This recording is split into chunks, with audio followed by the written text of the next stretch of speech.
नमस्कार, आप 90 डिग्री देख रहे हैं। मैं प्रवीण हूँ। संत रामपाल जी महाराज को लेकर बहुत या कहें कि गहमा गहमी चल रही है और हरियाणा का तो शायद ऐसा कोई घर बचा होगा जहाँ पर इस बात की चर्चा नहीं है। देखिए, जो मैटर चल रहा है इसमें एक सिक्के के दो पहलू होते हैं। यही वो मौका है जब आप जितनी चाहें उतनी बदनामी संत रामपाल जी महाराज की कर सकते हैं।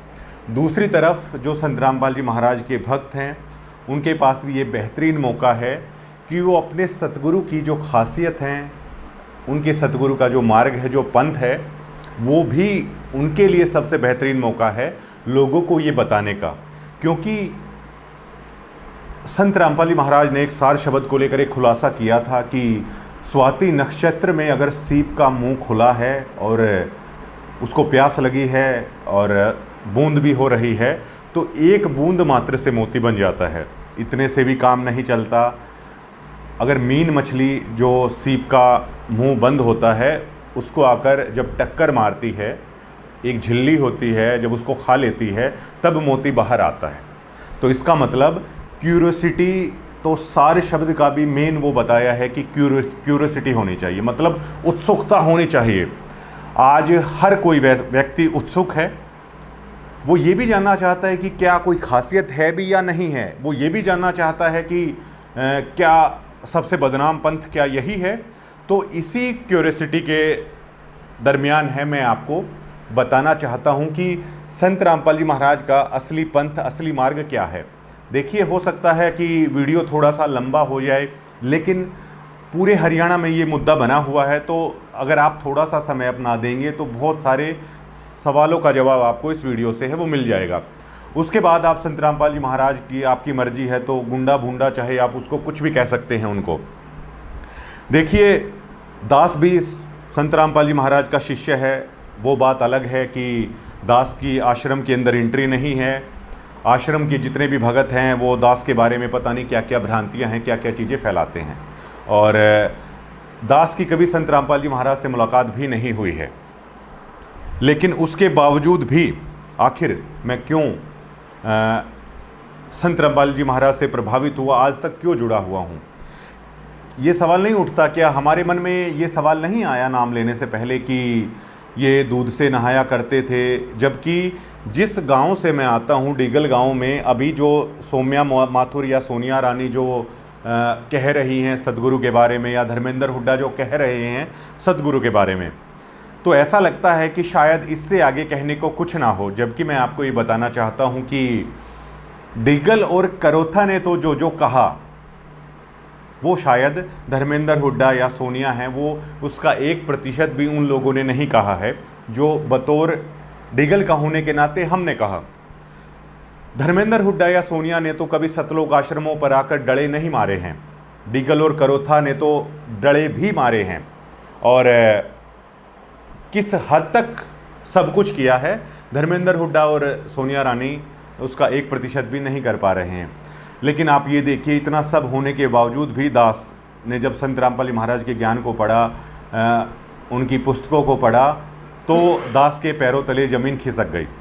ऐसा क्यों हुआ, ये सभी डिटेल मैं आपको बताऊंगा।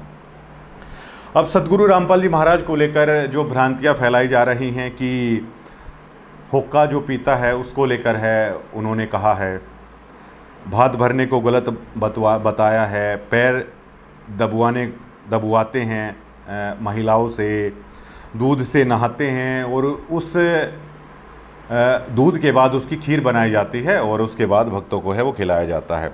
व्याभिचारी हैं आपके गुरुजी, बलात्कारी हैं आपके गुरुजी, पाखंडी संत रामपाल जी महाराज लिखते हैं लोग, रांडपाल लिखते हैं, भड़वा लिखते हैं, सेक्सपाल लिखते हैं, हरामपाल लिखते हैं, नकली लिखते हैं। मतलब ये पॉइंट जो हरियाणा के जो लोग हैं जिन्होंने नाम नहीं ले रखा है, उनकी ये सभी तमाम चीज़ें हैं जो सतगुरु को लेकर है वो लिख रहे हैं। तो इसके बारे में आपको समझना होगा। ये जो सभी चीज़ें आप लोगों ने कहा, हुक्का, भात, पैर दबवाना, दूध से नहाना, खीर, व्याभिचारी, बलात्कारी, पाखंडी, रांडपाल, भड़वा, सेक्सपाल, हरामपाल, नकली, पता नहीं कितनी अन्य उपाधियाँ, पदवी हैं वो हमारे सतगुरु को लेकर है आप लोग कर रहे हैं। तो इसमें आपको ये सोचना होगा, ये भी जो सभी चीज़ों के आप आरोप लगा रहे हो, जाहिर तौर पर पिछले 11.5 साल से वो जेल में बंद थे। तो इसका सीधा सा मतलब ये है कि पिछले 11 साल से जिन्होंने नाम लिया, उन्होंने ना तो दूध से बनी हुई खीर खाई, ना सदगुरु के उन्होंने पैर दबाए, और ना इन 11 सालों के दरमियान ना उन्होंने व्यभिचार किया होगा, ना किसी का बलात्कार किया होगा, क्योंकि वो जेल में थे। और ये सभी चीज़ें मतलब इन 11 सालों में तो नहीं की होगी ना। जो आप आरोप लगा रहे हैं वो उससे पहले के हैं, वो आप लगा रहे हैं। तो मेरा सबसे बड़ा सवाल ये है कि क्या आज तक किसी ने संत रामपाली महाराज को दूध से नहाते हुए देखा? क्या आपने सतलोक आश्रम के अंदर कभी ये जाकर देखा कि वहाँ आखिरकार खीर बनती भी है या नहीं बनती है? आपके पास शायद कोई जवाब नहीं होगा। ये मैं ऐसा इसलिए कह रहा हूँ कि कल जैसे मैं अपने दफ्तर पे गया, एक युवा साथी वहाँ पर आकर बोलता है कि क्या आपके गुरुजी दूध से नहाते थे? तो मैंने कहा आपको कैसे भरोसा होगा? तो उन्होंने कहा कि आप बताइए। तो मैंने कहा मैं तो जाहिर तौर पर, मैंने तो नाम ले रखा है, मैं तो शिष्य हूँ, मैं तो ना करूँगा।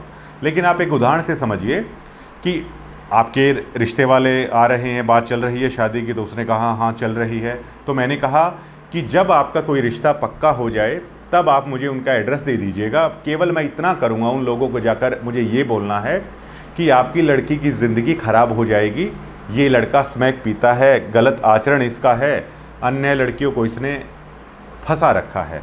तो मैं शर्तिया कह सकता हूँ कि उनकी नज़रों में, जिन्होंने आपके घर पे आके रिश्ता पक्का कर दिया है, उनकी नज़रों में आप बिल्कुल हूबहू वैसे के वैसे बन जाओगे। जबकि जाहिर तौर पर मैं जानता हूँ कि आप कोई नशा नहीं करते हैं, आप इस तरह की कोई हरकत भी नहीं करते हैं। वो तुरंत समझ गया। तो उन्होंने कहा ये प्रचार क्या है? मैंने कहा ये इसको झूठा प्रचार बोला जाता है, इसको प्रोपेगेंडा बोला जाता है, पूरी तरीके से सरासर निर्धार। अब देखिए जो आम आदमी होता है ना, अब कुछ भी बोल दिया वो उसको मान लेता है। इतना हमारे पास समय नहीं होता भाग दौड़ भरी ज़िंदगी में कि उसे प्रैक्टिकल देखा जाए या अन्य चीज़ों से देखा जाए। अब देखिए व्यभिचारी, बलात्कारी, पाखंडी, पता नहीं क्या क्या बोल रखा है। तो आप लोगों का बुरा नहीं मान रहे हैं हम कि धर्मेंद्र हुड्डा ने ऐसा कहा या सोनिया ने ऐसा कहा या अन्य बहुत सारे लोग हैं ऐसा कह रहे हैं। बल्कि आज तक जिसने भी संत रामपाल जी महाराज का नाम पहले लिया था, उन सब के यही विचार थे। 70 लाख लोगों के यही विचार थे कि ये ऐसा ही है, ये कोई संत नहीं है। तो सवाल उठता है कि जिन लोगों ने नाम लिया है उन लोगों ने भी भात पैर दबवाना, दूध से नहाना, खीर, व्याभिचारी, बलात्कारी, पाखंडी, रांडपाल, भड़वा, सेक्सपाल, हरामपाल, नकली और पता नहीं क्या क्या सुन रखा था। और वो खुद ऐसा मानते थे। बी ए ह्यूमन बीइंग, मैं भी ऐसा ही मानता था और बहुत सालों तक इसी विचारधारा के साथ मैंने अपना जीवन जिया। और इसी विचारधारा के साथ डिगल और करौथा के हर व्यक्ति ने या आसपास गांव के हर व्यक्ति ने इन्हीं विचारों के साथ रहते हुए अपना जीवन जिया कि ये संत ऐसा ही है। लेकिन ऐसा सोचने के बावजूद भी आखिर लोगों ने नाम क्यों लिया? क्योंकि जब उन्होंने सदगुरु महाराज के ज्ञान को समझा, अन्य पंथों से मिलाया, अन्य गुरुओं से मिलाया उनके ज्ञान को, तब उनकी जाके आंखें खुली कि ये केवल प्रोपेगेंडा है जिसे पाखंडी लोग फैला रहे हैं और जिसे धर्म की दुकान जिन्होंने खोल रखी है वो लोग हैं केवल फैला रहे हैं। अब ये सारा मुद्दा क्या हुआ? कुछ लोगों ने धर्मेंद्र हुड्डा को और सोनिया को गलत बोला। हम उसे गलत बोल रहे हैं जाहिर तौर पर, क्योंकि उन लोगों ने सोचा कि ये संत रामपाल जी महाराज ऐसा करवा रहे हैं। उन भाइयों को भी सदगुरु सद्बुद्धि देंगे कि उनको ऐसा नहीं करना चाहिए था। अब ये जितनी भी उपाधियाँ दी हैं संत रामपाल जी महाराज को, क्या मेरा संत रामपाल जी महाराज से जुड़े हुए भक्तों से मेरा ये सीधा सा सवाल है, क्या 600 साल पहले जब काशी में संत रामपाल जी महाराज कबीर रूप में थे, तो क्या आप लोगों ने अपने सतगुरु के बारे में ऐसा नहीं बोला? गरीबदास जी महाराज की वाणी है कि भड़वा भड़वा सब कहें काशी के बाजार। क्या आपने अपने सदगुरु के बारे में ये नहीं बोला कि ये व्याभिचारी है काशी के अंदर? क्या आप लोगों ने नहीं बोला कि ये गणिका के साथ इसके किस तरह के संबंध हैं? क्या आपने एक तरीके से व्यभिचारी नहीं बोला कि ये तो गणिका के घर में जाता है? गणिका मतलब वैश्या के घर में जा रहा है, ये गुरु कैसे हो सकता है? क्या आप लोगों ने पहले नहीं बोल रखा? क्या आप लोगों ने अपने गुरु को काशी के अंदर दारूबाज नहीं बोल रखा? इसलिए गरीबदास जी महाराज की वाणी है कि भड़वा भड़वा सब कहें काशी के बाजार। तो अब ये लोग जो धर्मेंद्र हुड्डा और सोनिया हैं वो संत रामपाल जी महाराज को भड़ुआ कह रहे हैं, पाखंडी कह रहे हैं, व्याभिचारी कह रहे हैं, बलात्कारी कह रहे हैं, ना जाने क्या क्या कह रहे हैं। और बहुत सारे हजारों लोग ऐसे हैं, वो शायद हरियाणा के हर घर से यही आवाज़ आ रही है।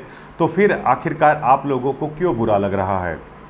जब हम लोग कबीर जी के शिष्य रह चुके हैं, हम लोगों ने ऐसा बोल दिया था इतने सालों तक उनका ज्ञान सुनने के बाद, जबकि इन लोगों ने तो अभी तक सतगुरु महाराज का ज्ञान सुनना शुरू भी नहीं किया है। और हमारी जो बहन सोनिया है वो तो दुर्गा बनी हुई है और वो तो लगातार ये खबर कर रही हैं। लेकिन इससे जो संत रामपाल जी महाराज ने हम लोगों को सिखाया है कि कुंज कुरल जो पक्षी होता है वो कितनी दूर से भी कितनी कराहट करुणा के साथ है वो चीज़ें करता है। धर्मेंद्र हुड्डा और सोनिया से तो संत रामपाल जी महाराज के भक्तों को सीखने की ज़रूरत है। पिछले 5 दिनों से जिस शिद्दत के साथ वो गालियां दिए जा रहे हैं, 24 घंटे आप सोनिया के फेसबुक पेज पे जाइए, वो किसी भी खबर को कवर नहीं कर रही है और बहुत सारे मुद्दे हैं वो लगातार संत रामपाल जी महाराज के बारे में गालियां हैं वो दे रही है, कितना गंदा गंदा है बोल रही है। लेकिन आप उसके गंदा बोलने पे मत जाइए, उसकी शिद्दत को आप देखिए कि वो कितनी शिद्दत के साथ निंदा कर रही है, कितनी शिद्दत के साथ धर्मेंद्र हुड्डा है वो निंदा कर रहा है सतगुरु की। क्या इतनी शिद्दत के साथ हम 70 लाख लोगों ने कभी संत रामपाल जी महाराज का जाप किया है? क्या इतनी शिद्दत के साथ क्या हमने उनका सुबह का नित्य नियम, उनका दोपहर का नियम, उनकी शाम की आरती, क्या हम लोगों ने कभी इतनी शिद्दत के साथ सतगुरु की सेवा की है? ये सोचने वाली बात है। जब वो लोग इतनी शिद्दत के साथ निंदा कर सकते हैं, उनको ज्ञान नहीं है, हमें तो ज्ञान है, तो हमें कितनी शिद्दत के साथ अपने सतगुरु का जाप करना चाहिए, उनके बताए हुए कामों पर चलना चाहिए। हमारे कुछ भाइयों ने आश्रम के है शायद थोड़ा सा अपना पेशेंस लूज कर दिया और थोड़ा सा जो संत रामपाल जी महाराज ने बताया उनकी शिक्षाओं से है अलग चल पड़े। जबकि संत रामपाल जी महाराज ने बताया है, हमारा दूसरा पॉइंट ये है कि वो लोग निंदा कर रहे हैं। संत रामपाल जी महाराज ने कितनी बार हम लोगों को उदाहरण दिया है कि कबीर जी की बानी कहती है, निंदक मेरा ना मरो, मेरी निंदा करने वाला कभी नहीं मरना चाहिए, और मेरी निंदा करने वाला तो मेरे पड़ोस से भी दूसरी जगह नहीं जाना चाहिए। कबीर जी की वाणी है जो हमें संत रामपाल जी महाराज ने है वो बार बार पिछले 27 सालों से सतगुरु महाराज इसी ज्ञान का प्रचार है कर रहे हैं। तो अगर सोनिया, धर्मेंद्र हुड्डा या हरियाणा के हजारों लोग, हर घर के व्यक्ति हमारी निंदा कर रहे हैं, तो हमें तो ये कहना चाहिए कि आप तो सही सलामत, मतलब जैसे कबीर जी ने कहा है, संत रामपाल जी महाराज ने बताया है कि निंदक मेरा ना मरो, तो जो निंदा करने वाला है वो तो आपका सबसे परम मित्र है, वो बताया है। तो इस हिसाब से धर्मेंद्र हुड्डा और सोनिया हैं, जो अन्य लोग हैं जो हमारी निंदा कर रहे हैं, वो हमारे परम मित्र हैं, ना कि हमारे दुश्मन हैं। हमें ये सोचना चाहिए। और दूसरी चीज़, वो लोग इसे कोलेट्रिकल डैमेज कहते हैं, उनके बारे में गलत बोला गया। जाहिर तौर पर उन्होंने सतगुरु महाराज को टारगेट किया, ये सभी तमाम उपाधियों से है उन्होंने नवाज दिया। ये इस बात का पुख्ता उदाहरण है। हमने सतगुरु महाराज को ये कहा था, हम उनके शिष्य हैं। आज ये लोग कह रहे हैं कल को ये लोग भी संत रामपाल जी महाराज के शिष्य हैं, बन सकते हैं। अभी नहीं बने, कभी दोबारा बन जाएं कभी। तो जो भी लोग हैं वो निंदा कर रहे हैं, चाहे वो आर्य समाज से हों, चाहे वो अन्य पंथों के लोग भी इसमें इन्वॉल्व हैं, जिनको अपने झूठे ज्ञान की पोल खुलने का डर है। बहुत सारे अन्य पाखंड करने वाले धाम भी हैं जो वो करें। अब पाखंड क्या होता है, पाखंड के बारे में मैं बताना चाहता हूँ। हाँ, इसी पॉइंट पे जो निंदक वाली बात है कि आप लोग जो सोनिया के बारे में कह रहे हैं और आप लोग जो धर्मेंद्र हुड्डा के बारे में कह रहे हैं, मेरा आप लोगों से एक सवाल है। मान लीजिए कल सोनिया ने एक वीडियो डाली जिसमें संत रामपाल जी महाराज की छोटी बेटी है मंजू, वो अपने पिता को, अपने सतगुरु महाराज के हाथ को वो सिजदा कर रही हैं, माथे से लगा रही हैं, चूम रही हैं। और वो तो संत रामपाल जी महाराज की ना केवल वचन की बेटी हैं बल्कि खुद भी उन्हीं की बेटी हैं। सोनिया इतनी फ्रस्ट्रेटेड हो चुकी है, और कहते हैं ना कि निंदा करने वाले की आंखें हैं वो मतलब मिच जाती हैं, निंदक अंधा हो जाता है लास्ट में। तो सोनिया हमारी बहन को ये तक नहीं पता कि वो संत रामपाल जी महाराज की बेटी है। उसने वीडियो बना डाली कि जो ज़्यादा उम्र की औरतें हैं उनके सिर से तुरंत हाथ हटा रहे हैं और जो जवान लड़कियां हैं उनको अपना हाथ दे रहे हैं चूमने के लिए। तो क्या आपको हंसी नहीं आती? आपको बुरा क्यों मानना चाहिए सोनिया की इस बात का? वो निंदा कर रही है और निंदक आदमी की बुद्धि है वो काम नहीं करती है। उसको करने दीजिए जितनी निंदा उसको करनी है। लेकिन आपको तो पता है ना, हमने और आपने सोनिया से भी ज़्यादा निंदा करके संत रामपाल जी महाराज का नाम ले रखा है। ऐसे में हमें ये चाहिए कि सोनिया जो हमारी बहन है, कोई आश्रम की हमारी बहन है, जा सकती है उसके पास, किसी ऐसे व्यक्ति को लेके जा सकती है जो सोनिया को भी अच्छे से जानता हो, उसको समझाया जा सकता है संत रामपाल जी महाराज का ज्ञान। और वो तो पढ़ी लिखी है, जर्नलिस्ट है, हमसे और आपसे भी पहले समझ जाएगी। धर्मेंद्र हुड्डा के पास अमेरिका से किसी भगत भाई को भेजा जा सकता है और यकीन मानिए कि आत्मा का बुरा नहीं है हमारा भाई, वो तुरंत इस चीज़ को समझ जाएगा। इसका उदाहरण मैं आपको बताता हूँ। हमारे सतगुरु रामपाल जी महाराज ने हमें एक सत्संग सुनाया था कि जिसमें एक गब्बू डाकू की स्टोरी है, उन्होंने बताई। अम्बाला के पास एक सत्संग चल रहा था, कोई संत सत्संग कर रहे थे, ये अंग्रेज़ों के ज़माने की बात है, सच्चाई की स्टोरी है। तो उसने कहा उसकी आदत थी कि पहले वो रेकी कर लेता था, जिस भी जगह की थी, सभी अपने गैंग का वो हेड था। तो उसने अपने गैंग को ये बोला कि फला फला सेठ के यहाँ है, हम डाका डालेंगे और आप लोग शाम को आ जाना, तब तक मैं सारी रेकी कर लूँगा। अब समय निर्धारित हो गया। गब्बू डाकू ने अब सोचा रेकी वगैरह करके कि अब कहाँ देर रात को, जैसे उनको डाका डालना था 12 बजे या सुबह के 2-3 बजे, जैसे चोरों की अक्सर आदत होती है। पहले डाके डाले जाते थे, सब जानते हैं इस बात को। तो किसी संत का सत्संग चल रहा था, तो उसने सोचा कि तब तक यहाँ बैठकर टाइम पास है वो कर लेता हूँ, सर्दी का समय था। तो वो संत जब सत्संग फरमा रहे थे, उस सत्संग को सुनकर वो उसमें बता रहे थे कि किस तरह के काम करने चाहिए, किस तरह के काम नहीं करने चाहिए, और अगर गलत काम करते हैं तो उसका क्या फल है वो मिलता है। तो गब्बू डाकू ने बहुत रसना के साथ उस सत्संग को सुना और उस सत्संग को केवल कुछ समय के सत्संग सुनने से उसकी आत्मा इतनी अंदर से, उसकी आत्मा को संत की वाणी ने झकझोर दिया कि उसने फैसला कर लिया कि बहुत घटिया और बहुत नीच काम है वो कर रहा है। उसका गैंग आता है उसके पास कि सरदार चलिए डाका डालना है, तो वो अपने गैंग को मना कर देता है। वो कहता है कि वो आज के बाद ऐसा काम नहीं करेगा। जो पिछला जो धन उसने जुटा रखा था वो भी अपने साथियों को बता देता है कि आप भी आगे से ऐसा काम ना करना, और वहाँ पर धन गड़ा हुआ है, उससे अपना काम चला लेना। उसके बाद गब्बू डाकू क्या करता है, उसके बाद वो पुलिस स्टेशन के अंदर जाता है। जो अंग्रेज़ थानेदार था उसको जाके ये कहता है कि मुझे गिरफ़्तार कर लीजिए और मुझे फांसी चढ़ा दीजिए। तो अंग्रेज़ थानेदार ने, जो भी मीडिएटर है, उसके माध्यम से पूछा ये कौन है और ऐसा क्यों करना चाहता है। इनामी डाकू था। तो उसने कहा कि मैं गब्बू डाकू हूँ। और जैसे ही उसने ये कहा कि मैं गब्बू डाकू हूँ, तो अंग्रेज़ अफसर समेत पूरा थाना है वो हिल गया था, सहम गया था। तो तब उसने बताया गब्बू डाकू ने कि आप मुझे फांसी दे दीजिए, मैंने बहुत घटिया काम किए हैं और मुझे पछतावा है और मैं अपने कर्मों की सज़ा है वो पाना चाहता हूँ। तो ऐसा बताया जाता है। उस अंग्रेज़ अफसर ने कहा कि आपको रिहा किया जाता है, आप चले जाइए। तो गब्बू डाकू हैरान हुआ, उसने सोचा कि आप मुझे छोड़ क्यों रहे हैं। तो उस अंग्रेज़ अफसर ने कहा कि जो हमारे पास वांटेड है वो गब्बू डाकू, जो वो क्रिमिनल की हमें तलाश थी, जो गब्बू डाकू था, आज जो हमारे सामने खड़ा है वो डाकू नहीं है, वो एक संत है। और उसको गिरफ्तार नहीं किया गया, उसको छोड़ दिया गया। तो एक डाकू जब इस रास्ते पर आ सकता है तो क्या धर्मेंद्र और सोनिया हैं, क्या वो नहीं आ सकते? धर्मेंद्र और सोनिया ने तो इतना जुल्म भी नहीं कर रखा है, इतना ही पाप कर रहे हैं जो लोग हम पहले कर चुके हैं। इसी तरह महर्षि वाल्मीकि का आपने सुना होगा, वो तो लूट कर लोगों को मारता था। इसी तरह एक संत उन्हें मिले थे और संत ने केवल ये कहा था कि भाई तू जो ये काम कर रहा है, क्या ये काम ठीक है या गलत है। अब देखिए, आत्मा सबकी गवाही देती है। एक कसाई से भी आप जाकर पूछेंगे कि आप जो ये हत्या कर रहे हो क्या ये ठीक है, वो ये कहेगा कि ठीक तो नहीं है लेकिन अपने बच्चों का पेट पालना है। मतलब एक कसाई की भी आत्मा ये गवाही देती है कि जो मैं हत्या कर रहा हूँ वो गलत है।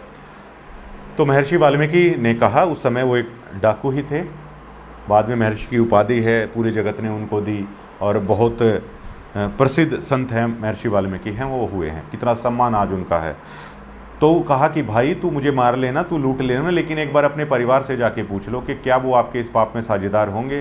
बताया जाता है वो अपने घर पर आता है, अपनी पत्नी से पूछता है, तो वो कहती है कि मेरा पेट भरने की जिम्मेदारी तुम्हारी है, मैं तुम्हारे पाप में साझेदार नहीं। बच्चों से पूछता है तो बच्चे कहते हैं आप लोगों ने हमें पैदा क्यों किया, जब तक हम कमाने खाने लायक नहीं होते आप लोगों की जिम्मेदारी, हम पाप में भागीदार क्यों हों।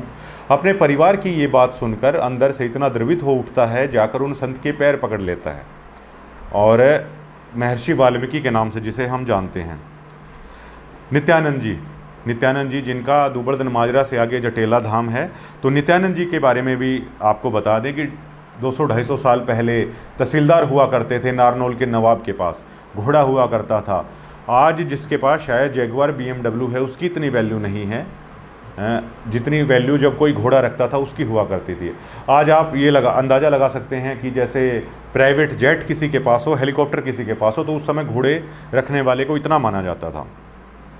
ब्राह्मण कुल में जन्म हुआ, आज से 250 साल पहले ब्राह्मण कुल में जन्म होना ही ये माना जाता था कि ये लोग देवता के समान हैं, इतना सम्मान है वो हुआ करता था। तो नित्यानंद जी के गांव में जो अपने घर में विश्राम कर रहे थे नित्यानंद जी, रात का समय था और बाद में गुमानी दास को जो उन्होंने गुरु बनाया था, गुमानी दास जी सत्संग कर रहे थे।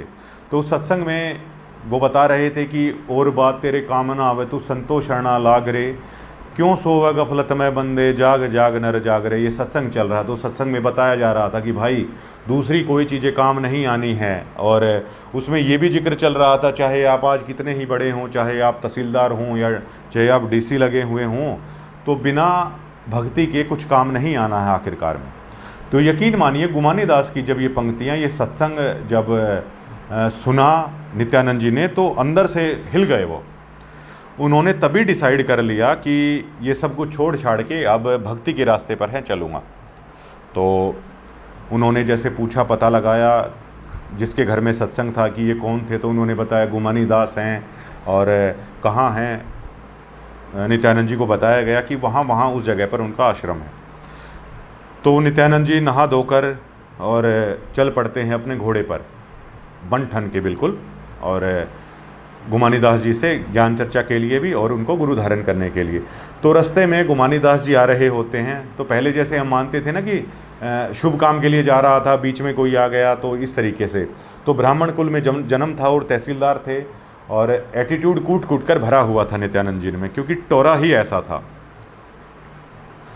तो गुमानी दास जी रास्ते में आ रहे थे, तो नित्यानंद जी घोड़े से उतरते हैं और गुमानी दास को, जिसको बाद में अपना गुरु बनाया, उनके सिर में टोले मारते हैं और उनको कुछ कुछ बोल देते हैं कि तू मेरे रास्ते में आ गया, मैं भले काम के लिए जा रहा था। जो भी कुछ एटीट्यूड में आदमी बोल देता है वो सभी चीज़ें हैं बोल दी और टोले मार दिए।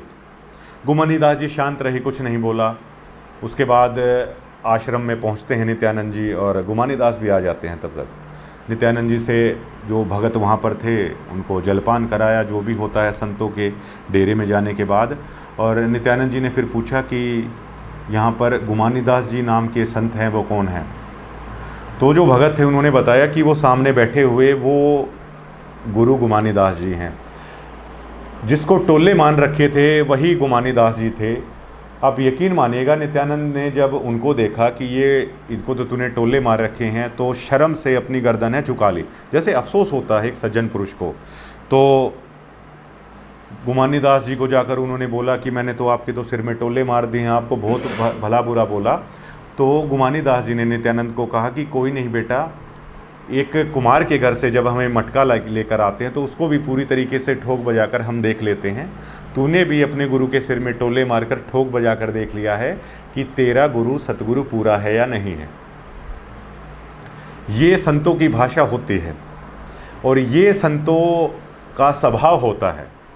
तो आप लोगों ने कैसे सोच लिया कि जब सतगुरु रामपाल जी महाराज को व्याभिचारी, बलात्कारी, पाखंडी, रांडपाल, हरामपाल, भड़वा और पता नहीं क्या क्या कहा जा रहा है, तो क्या हमारे सतगुरु जो कि पूर्ण सतगुरु हैं, जो सतलोक तक की साधना बताते हैं, तो क्या हमारे सतगुरु धर्मेंद्र हुड्डा, सोनिया या अन्य जो उनके बेटा बेटी हैं जो नासमझ हैं, वो उनके बारे में गलत बोल रहे हैं, तो क्या हमारे सतगुरु उन्हें गाली देने के लिए किसी को आदेश देंगे या उनको मरवाने के लिए किसी को बोलेंगे? आखिरकार आप लोगों ने ये कैसे यकीन कर लिया? जब गुमानी दास को टोले नित्यानंद जी ने मार दिए थे, उनका स्वभाव में इतना सा भी परिवर्तन नहीं आया, तो आखिरकार क्यों हमें ये यकीन हो गया कि हमारे सद्गुरु के स्वभाव में या उनकी शिक्षा में कोई परिवर्तन आ सकता है? हम क्यों गाली गलौज पर उतरे? और हम अक्सर सुनते आए हैं कि श्री कृष्ण जी को शिशुपाल ने 100 गालियाँ दी थी। धर्मेंद्र हुड्डा भाई ने, और हमारी बहन है जो सोनिया, अभी तक उन्होंने 100 वीडियो बनाई भी नहीं है। या जो अपने सुरेश फौजी हैं, हमारे जो भाई हैं, उन्होंने अभी तक 100 वीडियो भी नहीं बनाई हैं। श्री कृष्ण जी ने भी 100 गालियां हैं उन्होंने माफ़ की थी, जिन्हें 3 लोक का भगवान कहा जाता है। जबकि सदगुरु संत रामपाल जी महाराज को हमें तो पता है कि वो पूर्ण ब्रह्म हैं। जब 3 लोक के भगवान 100 गालियां शिशुपाल की माफ़ कर सकते हैं, तो क्या पूर्ण ब्रह्म माफ़ नहीं कर सकता? हमें इतना ओवर रिएक्ट करने की ना पहले ज़रूरत थी, ना हमें अब ज़रूरत है। और जो ये लोग संत रामपाल जी महाराज के बारे में कुछ कह रहे हैं, 11 साल 11.5 साल अब जेल में रहे, 18 महीने करोथा कांड हुआ तब जेल में रहे, आज तक गांवों के अंदर 25 साल हमारे सतगुरु ने सत्संग किए, इस ज्ञान को बिल्कुल जीरो से लेकर है वो उठाया है। जिस पहले व्यक्ति को भी हमारे सतगुरु ने बताया, ये ज्ञान समझाया था, शायद वो भी गालियाँ देकर उठ गया होगा सतगुरु रामपाल जी महाराज के पास से। अगर गालियाँ देकर नहीं उठा होगा, अगर सामने कुछ नहीं कहा होगा, तो पीछे से ज़रूर कहा होगा कि ये जेई की नौकरी पीटने वाला ये हमें ज्ञान देने चला है क्या। जैसे हमारे सतगुरु ने ये बताया कि धनाना के लोग कहते थे कि भाई तू पहले बड़ा रामपाल नहीं रहा, और हमारे सतगुरु ने बताया कि हाँ, अब मैं पहले बड़ा रामपाल नहीं रहा। मैं इसलिए नहीं रहा पहले बड़ा रामपाल क्योंकि अब मैं पाखंड नहीं करता। तो यही वाली बात है। क्या कभी हमने अपने सतगुरु से ये पूछा कि जो पहला शिष्य हमारे सतगुरु ने बनाया होगा, क्या वो इतनी आसानी से मान गया होगा? क्या उसने ये गालियाँ नहीं दी होगी? क्या वो गुस्से से उठकर नहीं चला गया होगा? सतगुरु रामपाल जी महाराज ने कितने सत्संगों में बताया कि सत्संग के अंदर आकर लोग गालियाँ देने लग जाते थे, बहस करने लग जाते थे, गुंडा भुंडा उनके सामने है वो बोलने लग जाते थे, पाखंडी उसके सामने कहने लग जाते थे, उसके सामने ये कह देते थे कि तू हमें ज्ञान समझाएगा क्या, तुझे घना ज्ञान हो गया क्या, तू बताएगा क्या कौन भगवान है। तो क्या सतगुरु ने कभी भी किसी को गुस्से में बोला? 25 साल का हरियाणा के गाँवों का इतिहास है, महाराष्ट्र से लेकर देश के कोने कोने में हमारे सतगुरु ने जाकर सत्संग किए। क्या हमारे सतगुरु ने किसी भी व्यक्ति को आज तक कुछ गाली दी, कुछ उल्टा बोला? तो आखिर फिर आप सतगुरु रामपाल जी महाराज को इतना भूंडा है क्यों बोल रहे हैं? केवल नासमझी के कारण। अब हमारे सतगुरु महाराज की शिक्षा भी आप समझिए। देखिए, क्या जो अभी लोग निंदा कर रहे हैं, क्या किसी ने भी ये बोला कि हमारे सतगुरु ने कितना नशा है वो संसार से छुटवा दिया अपने भक्तों का? बड़े से बड़े समय की शराब पीने वाले, हुक्का, तंबाकू, मांस, मिट्टी खाने वाले लोगों का नशा छुड़वा दिया। जिस भात को लेकर आप भात पर आते हैं, आप लोगों ने कहा कि भात भरवाने से मना करते हैं। अब ये देखिए, सतगुरु रामपाल जी महाराज ये कहते हैं कि अगर एक भाई बहुत अमीर है और उसकी बहन झोपड़ी में रहती है, तो क्या उस भाई का ये नैतिक कर्तव्य नहीं बनता कि उस बहन को झोपड़ी से निकालकर उसके लिए भी एक अच्छा खासा रहने का बंदोबस्त करे? क्या उस ये भाई का फ़र्ज़ नहीं बनता? और अगर एक भाई झोपड़ी में रह रहा है, अगर उसकी बहन अच्छे खासे ब्योत की है, नौकरी पे लगी हुई है, तो क्या उस बहन का काम नहीं है अपने भाई के लिए वो एक अच्छा सा घर बनाए? इसे ही तो बाण भाई का असली प्यार है कहा जाता है। लेकिन भात को हम लोगों ने क्या बना रखा है? भात को बहुत सारी सोशल मीडिया पर वीडियोज़ आती हैं जिसमें चीख कर और लोगों के बारे में सामाजिक बुराई को फैलाया जाता है कि 2 करोड़ रुपए का भात है, हमने भर दिया है। क्या ये सामाजिक बुराई नहीं है? अब उस भाई से पूछिए जो ये वीडियो देखता होगा, क्या उसके मन में ये नहीं आती होगी कि मेरा तो अपनी बहन को केवल 1100 रुपये भात भरने का ब्योत है। अब आप ये कहेंगे कि 2 करोड़ वाला 2 करोड़ भरेगा, 1100 वाला 1100 भरेगा।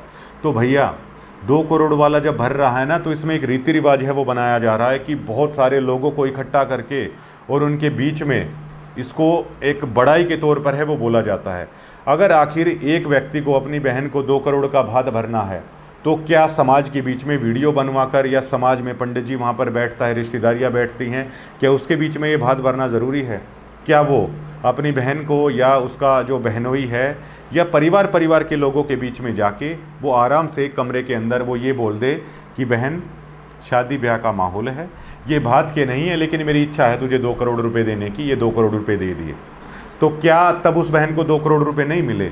लेकिन जिस तरीके से इसको किया जा रहा है, एक वो बुराई के तौर पर है इसको किया जा रहा है। फिर क्या होता है, वो बहन क्या देखती है जिसका भाई गरीब है? दूसरी लुगाइयाँ समाज के अंदर ये रीत है, उसको ताने मारती हैं। मेरा भाई ने तो 50 लाख का भात भरा था, मेरा भाई तो कह रहा था कि 21 लाख का भात भरूंगा जी। उसी बहन के सामने ये ताने मारे जाते हैं जिसका भाई 1100 रुपये का भात भरने वाला है। इसका उदाहरण आप समझ सकते हैं। नरसी बहुत बड़े सेठ हुए थे, 52 करोड़ की उस समय की संपत्ति है, आज की आप लगा लीजिए। वो परमात्मा के लिए उन्होंने अपनी दान कर दी थी। उस नरसी का जब भात भरने का समय था, उसकी बहन रो रही थी, क्योंकि उसके पता था कि तेरा बाप आज नरसी सेठ नहीं है, तेरे बाप ने सारी संपत्ति दान कर दी, आज वो कंगाल हो चला है। बहन को कोई दिक्कत नहीं थी, उस बेटी को कोई दिक्कत नहीं थी, भाई नहीं था, तो नरसी हैं वो भात भरने जा रहे थे। बेटी के लिए उसका पिता चाहे अरबपति हो और चाहे उसका पिता ई रिक्शा चलाता हो, चाहे मुकेश अंबानी की बेटी हो या एक रिक्शा चलाने वाले की बेटी हो, एक बेटी के लिए उसका पिता उतना ही सम्मानीय है। लेकिन इस समाज की रीति को लेकर उस बहन को ये मालूम था कि उसकी सास उसको ताने मारेगी, और उनकी नज़रों में तो आज भी वो नरसी सेठ जैसे ही हैं।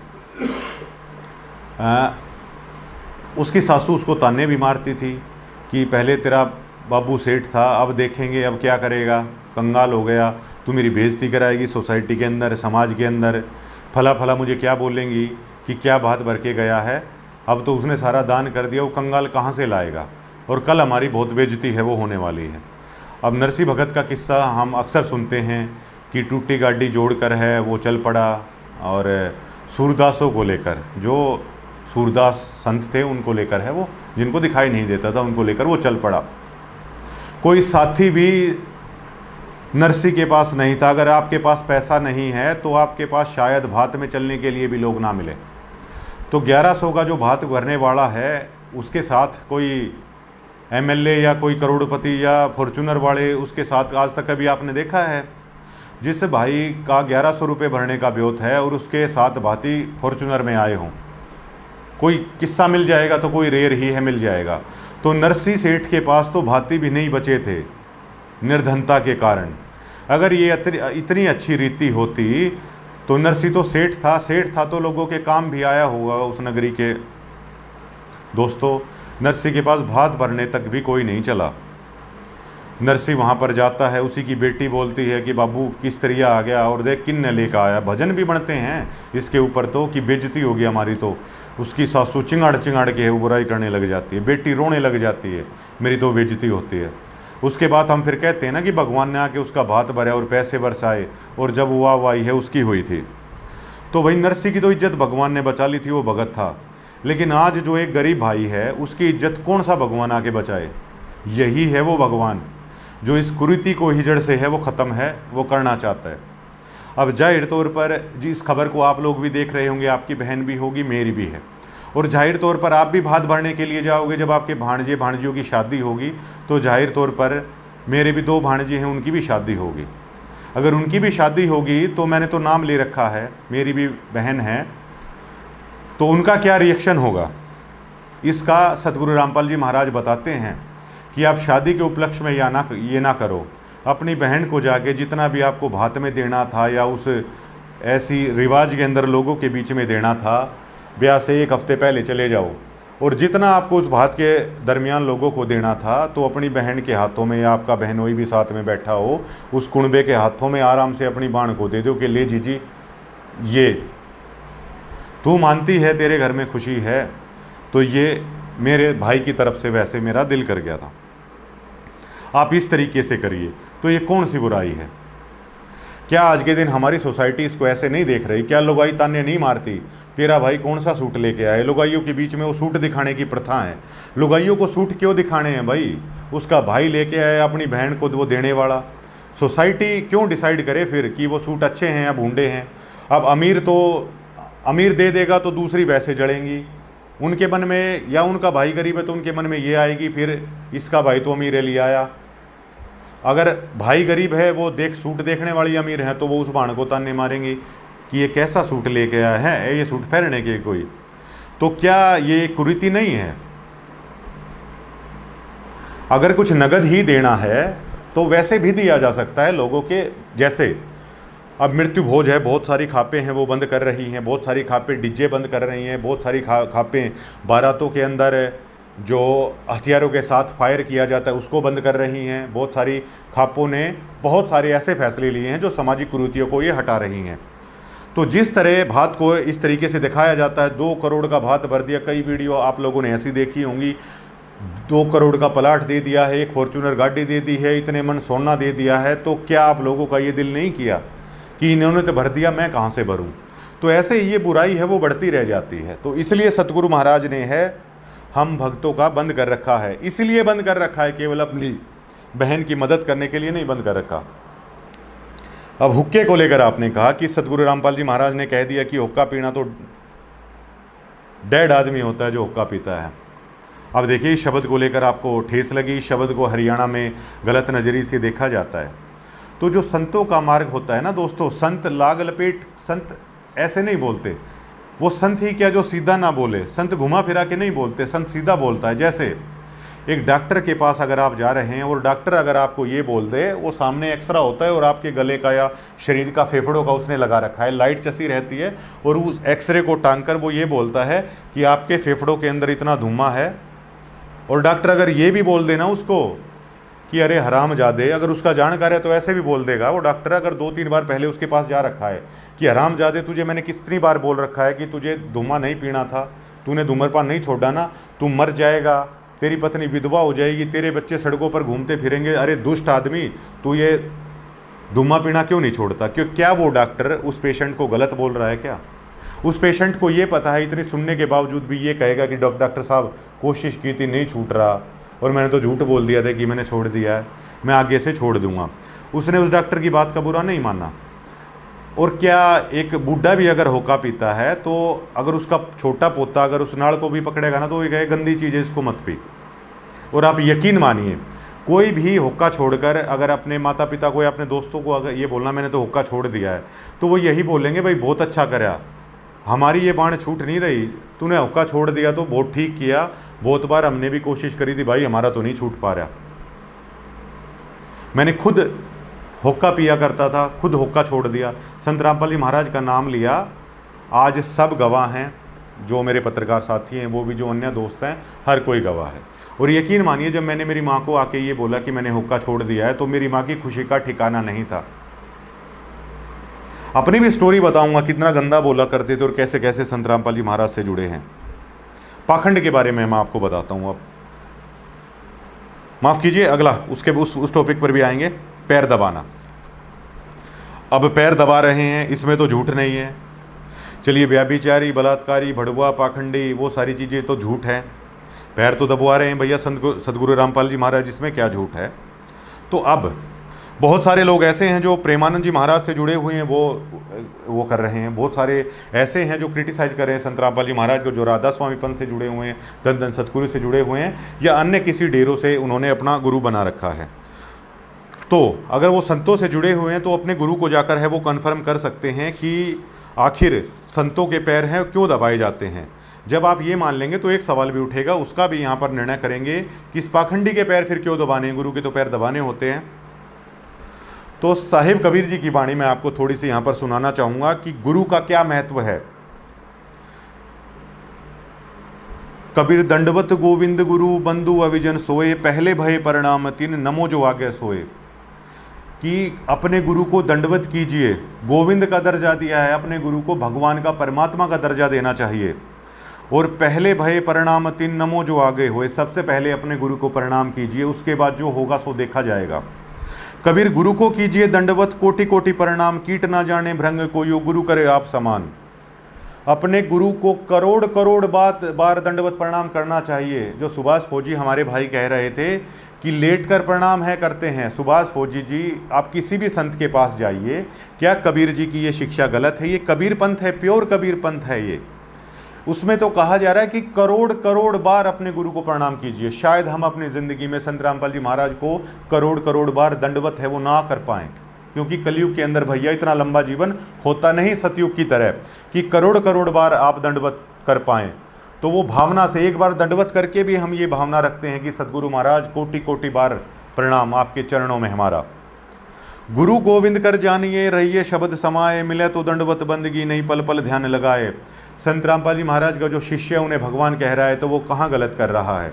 संत इस बात का प्रमाण दे रहे हैं कि गुरु और गोविंद, अगर गुरु और परमात्मा साथ में खड़े हैं तो परमात्मा की तरफ छोड़ देना है, गुरु के चरण पकड़ लेने हैं। तो ये जो भगत हैं अपने सदगुरु रामपाल जी महाराज को ही भगवान मान रहे हैं, तो ये क्या गलत कर रहे हैं? किसी भी संत के पास आप चला जाइए, चाहे वो प्रेमानंद जी हो, चाहे कोई भी हो, ज्ञान की चीज़ बात की है कि उन्हें पूर्ण ज्ञान है या नहीं है। संत रामपाल जी महाराज उनकी बजाय क्यों पूर्ण सदगुरु हैं, वो बात की बात हो सकती है। पहली सीढ़ी है जो लोगों को मैं बता रहा हूँ। बलिहारी गुरु आपने गोविंदिया मिला, इस चीज़ को कौन डिनाई कर सकता है? इस चीज़ को सोनिया बहन हमारी डिनाई नहीं कर सकती, धर्मेंद्र हुड्डा डिनाई नहीं कर सकते, सुभाष फौजी डिनाई नहीं कर सकते, हजारों लोग जो निंदा कर रहे हैं इस बात को डिनाई नहीं कर सकते कि गुरु गोविंद दोनों खड़े तो गुरु के पैरों में जाना चाहिए। अब आपका सवाल बस यही है कि ये गुरु तो गुंडा है, ये गुरु भूंडा है, इसके चरणों में क्यों? उसकी भी आपकी शंका समाधान होगी, लेकिन उसके लिए लगातार आपको संत रामपाल जी महाराज का ज्ञान सुनना पड़ेगा भैया। ऐसे ऊपरी तौर पर आप कैसे अंदाजा लगाएंगे कि ये पूरा गुरु है या नहीं है? और उस निष्कर्ष पर पहुंचिए, फिर लाखों भक्तों को बताइए अगर आपको कमी लगती है कि पूरा गुरु नहीं है तुम्हारा गुरु संत रामपाल जी महाराज, तब बताइए आप लोगों को। सतगुरु के उपदेश का सुनिया एक विचार, जो सतगुरु मिलता नहीं वो जाता यम के द्वार। प्रेमानंद जी महाराज के शिष्यों से जाके पूछ लीजिए, अगर सतगुरु नहीं बनाया तो नरक के द्वार पे जाओगे, यमराज के पास जाओगे। तो सुभाष फौजी जी, अगर गुरु नहीं बनाओगे, सोनिया मेरी बहन, धर्मेंद्र हुड्डा जी, तो नरक पे जाओगे। ये संतों की वाणी है, इसको कोई डिनाई नहीं कर सकता। आप चाहे किसी भी देही धाम कहीं भी जाते हो, क्योंकि कोई भी संत है, ज्ञान कम ज़्यादा हो सकता है, वो झूठ नहीं बोलेगा। गुरु की इतनी महिमा है। यम द्वार में दूत सब करते खेचा ताणी, उनसे कबू ना छूटता, फिर फिरता चारों खानी। उस यमराज के पास जाके नहीं छूटोगे अगर गुरु नहीं है तो, चाहे फिर कुछ भी कर लेना। और 100 फेरा सब मिट गया, चार खानी में भरम था, कबू न लगता पार। 100 फेरा सब मिट गया सतगुरु के उपकार। जिसके पास सतगुरु है ये सारा ही झंझट मिट गया, नरक जाने का, यम के पास जाने का। कबीर 7 समुंदर की तो मसी करूं, लेखनी करूं बनी राय, धरती का कागज करूं पर गुरु गुण लिखा ना जाए।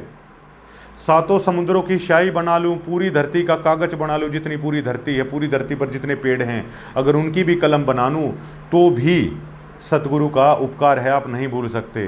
तो फिर हमारे लिए भैया, हमारे संत रामपाल जी महाराज जो पूर्ण सतगुरु हैं, तो क्या हमारी उनके अंदर इतनी श्रद्धा नहीं होगी? हम उनका तो गुणगान भी नहीं कर सकते।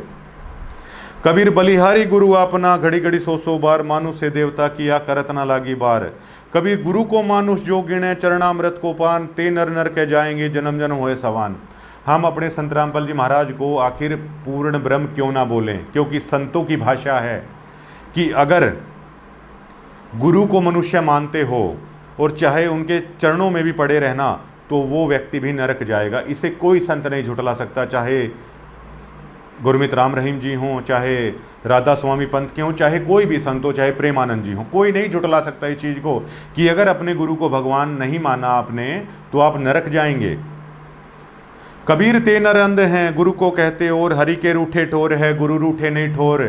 अगर भगवान भी नाराज हो जाए तो भी चलेगा, लेकिन अगर गुरु नाराज हो गया तो कहीं ठिकाना नहीं है।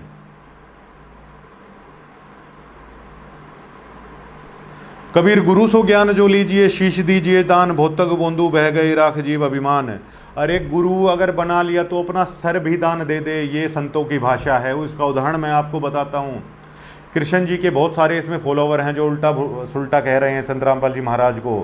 कृष्ण जी मोर ध्वज के पास गए थे एक साधु का रूप बना के, मोर ध्वज ने अपने बेटे का सिर सौंप दिया था। तो इसलिए कहा गया है कि गुरु के आगे तो अगर तेरा शीश भी अगर दान होता हो ना, तो वो भी दान कर देना। आप लोग जो श्याम जी पे जाते हैं, आप किस चीज़ के लिए श्याम जी को मानते हो? कि अपना शीश भैया है उन्होंने दान दे दिया था। तो उन्होंने तो अपना शीश दान दे दिया था। क्या सतगुरु रामपाल जी महाराज के हम लाखों शिष्य है, क्या अपने गुरु के चरणों में क्या अपना शीश भी नहीं रख सकते? कौन सा गुनाह इसमें हो रहा है? क्या ये संतों के अनुसार नहीं हो रहा है जो संतों ने कह रखा है? वो बाद की बात है कि आप संत रामपाल जी महाराज को गुंडा भूंडा बता रहे हो, वो भी आप लोगों की सारी शंकाएं क्लियर करेंगे। गुरु समान तो दाता नहीं, याचक शिष्य समान, तीन लोक की संपदा सो गुरु दीना दान। तीन लोक की भी संपदा अगर गुरु को दान दे देगा ना, तो भी मतलब तुझे ये नहीं कहना कि तूने कुछ दे दिया। तीन लोक की संपदा, कबीर तन मन दिया तो भला किया, सिर का जासी भार, जो कबू का मैं दिया बहुत सहे सिर मार। ये कहा जाए कि तन मन धन अपने गुरु को सर्वस्व न्यौछावर कर दे। अगर ये कह के भी अगर तू कहता ना मैंने कुछ कर दिया, तो काम नहीं बनेगा भैया। फिर भी गुरु बड़े हैं गोविंद से, मन में देख विचार, हरि सुमरे सोवार हैं, गुरु सुमरे होए पार। कि गुरु गोविंद से बड़े हैं, ये विचार कर अपने मन में। और हरि को अगर सुमर रहा है तो वार है, गुरु सुमर कर होए पार। तो फिर हम अपने गुरु को संत रामपाल जी महाराज को भैया क्यों ना सुमरे।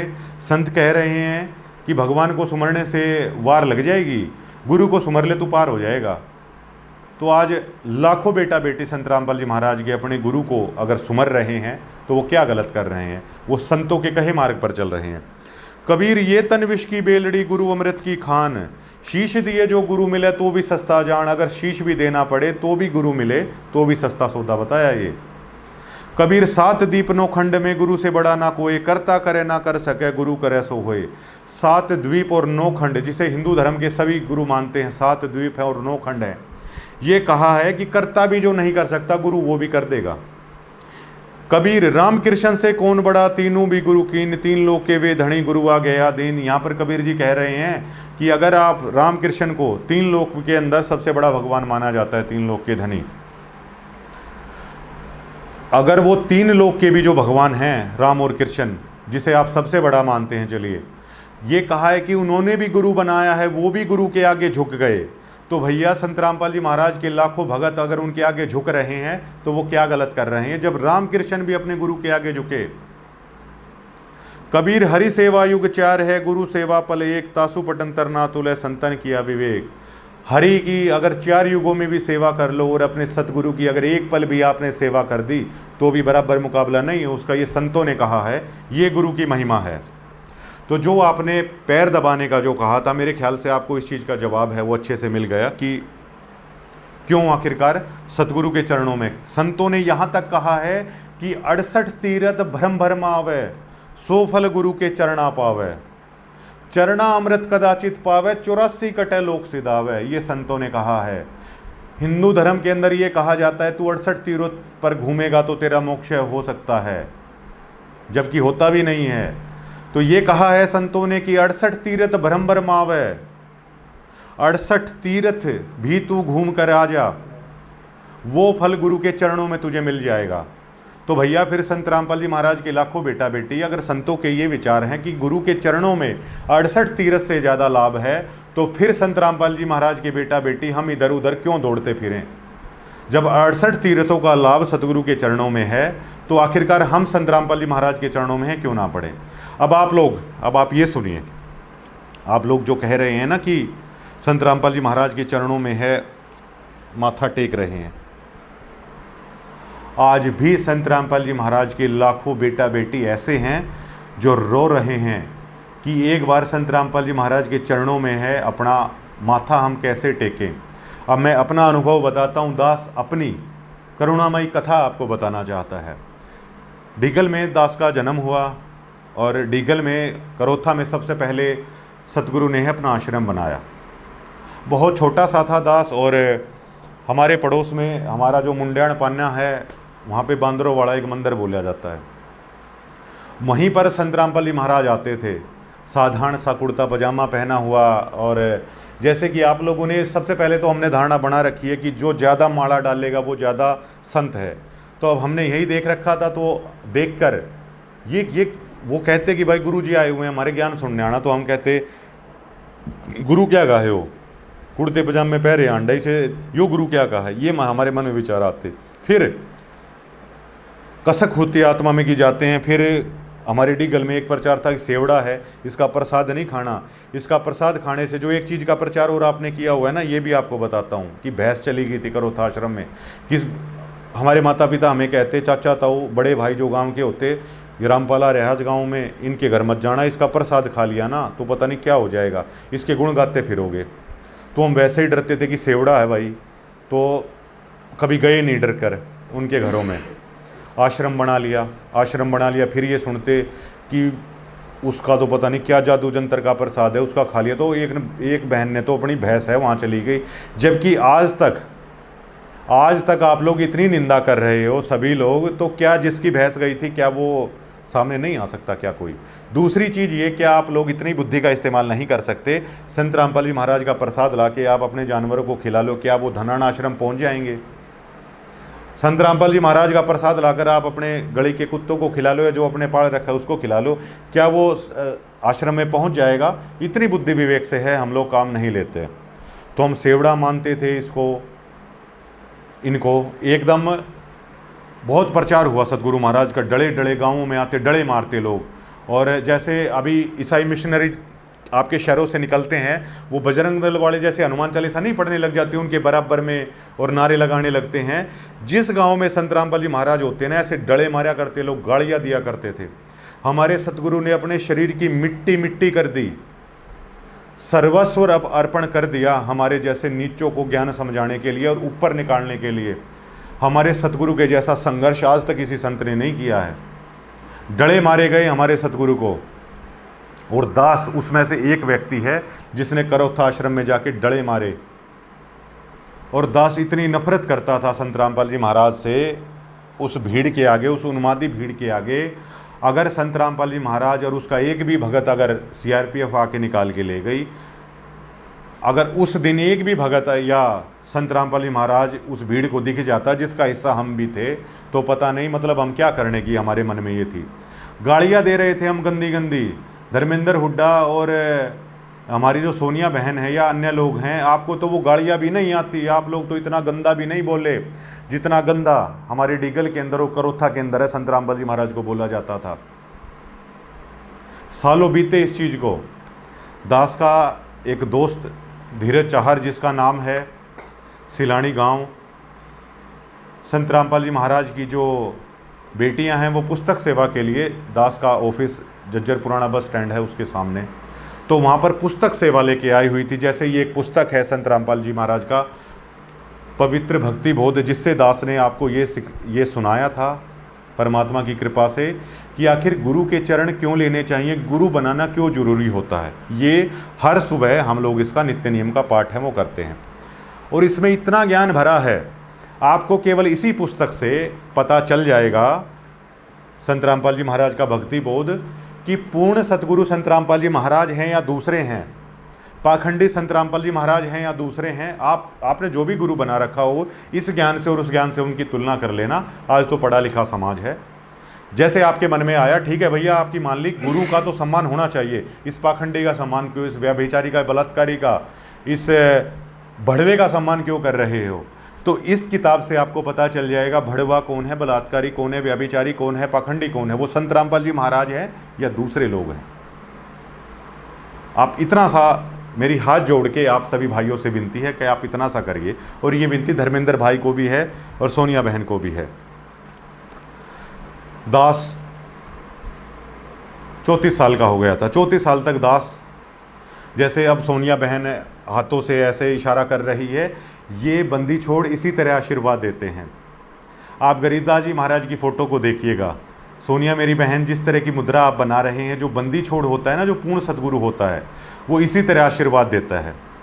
कबीर साहिब 600 साल पहले काशी में आए थे, वो इसी मुद्रा के अंदर है। संत की पहचान ही यही है, जो पूर्ण सतगुरु होगा, जो कबीर पंथी होगा, वो इसी तरह आशीर्वाद देता है, जिस मुद्रा को आप आम समझ रही हैं।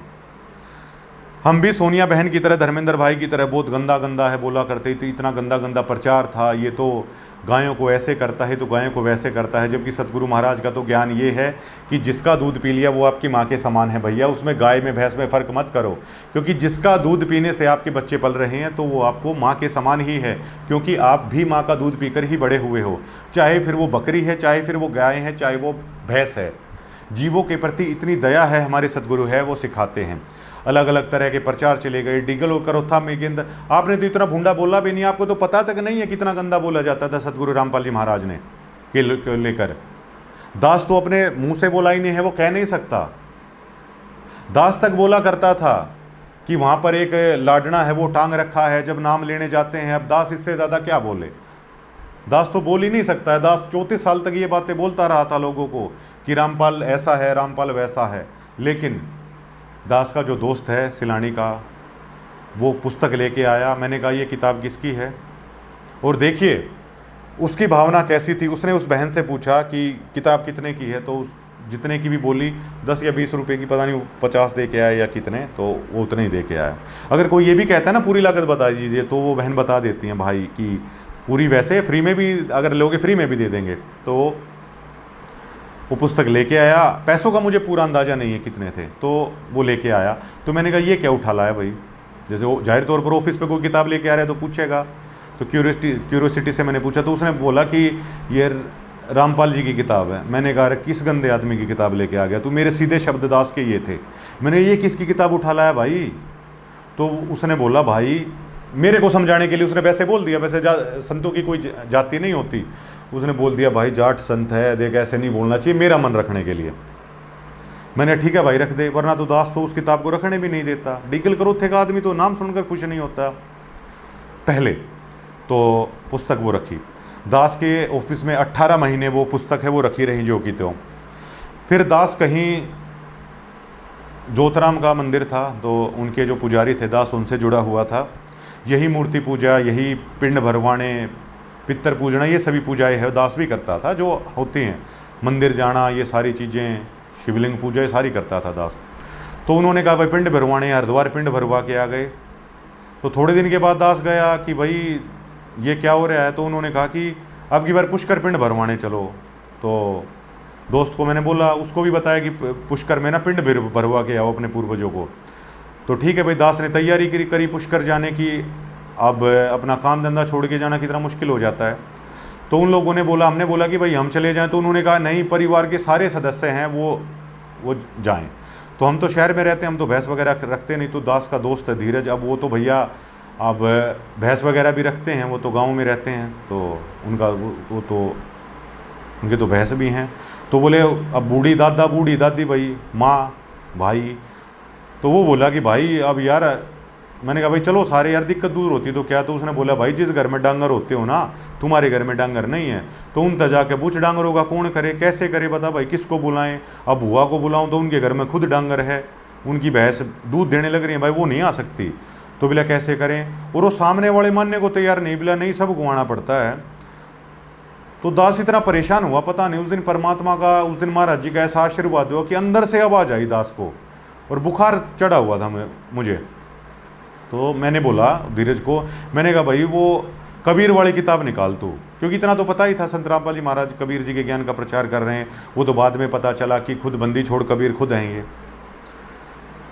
सोनिया मेरी बहन, अगर आप वीडियो देखोगे, इसी वीडियो में मैं ये भी सिद्ध कर दूंगा कि ये खुद ही स्वयं कबीर हैं, वही काशी वाले गरीबदास जी ये खुद आए हुए हैं। अब मैं ये भी साबित कर दूंगा। तो दास ने उस पुस्तक को पढ़ा। अब यकीन मानिएगा, उस पूरी रात दास रोता ही रहा। 15 दिन तक दास की आंखों से आंसू नहीं रुके, मेरे पैरों तले से जमीन निकल गई। दास किन शब्दों में ये बताए कि जब आपको ये पता चले कि जिस आदमी को आपने ऐसा भी बोल रखा है कि ये तो खूटी के लाडना टंगया रहता था, नाम लेने जाते थे, पता नहीं कितना कितना गंदा बोला, और जब उसको ये पता चले कि ये तो तेरा तारणहार है, ये तो पूर्ण ब्रह्म आया हुआ है, ये स्वयं परमात्मा आया हुआ है, तो क्या स्थिति है वो हो सकती है।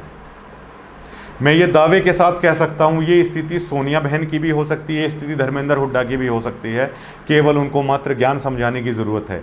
ये स्थिति उन हमारे हजारों भाई बहनों की हो सकती है जो आज संत रामपाल जी महाराज को भड़वा तक कह रहे हैं। ये स्थिति उनकी भी हो सकती है, जो स्थिति दास की हुई।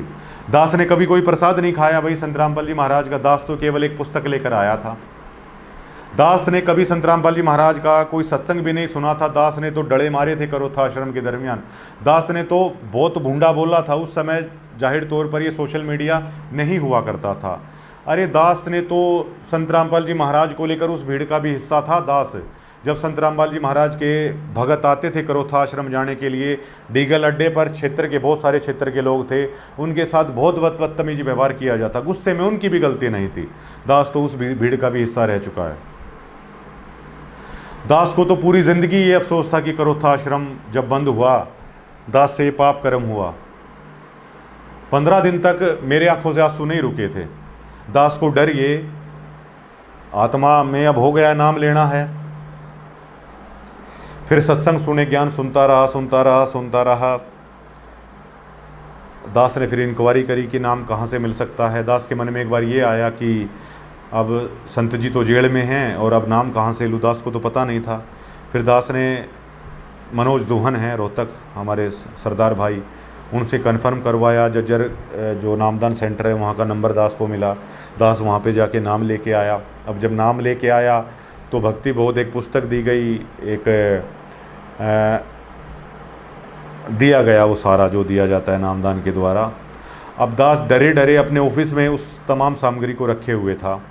दास ने वहाँ पर पूछा जो कोऑर्डिनेटर थे कि घर के अंदर तो मैं लेके जा ही नहीं सकता, मैं अब जोत कैसे लगाऊंगा, क्योंकि मेरे घर वाले तो भाई गाली बकेंगे। हर कोई ऐसा ही, हर किसी के साथ यही होता है लगभग।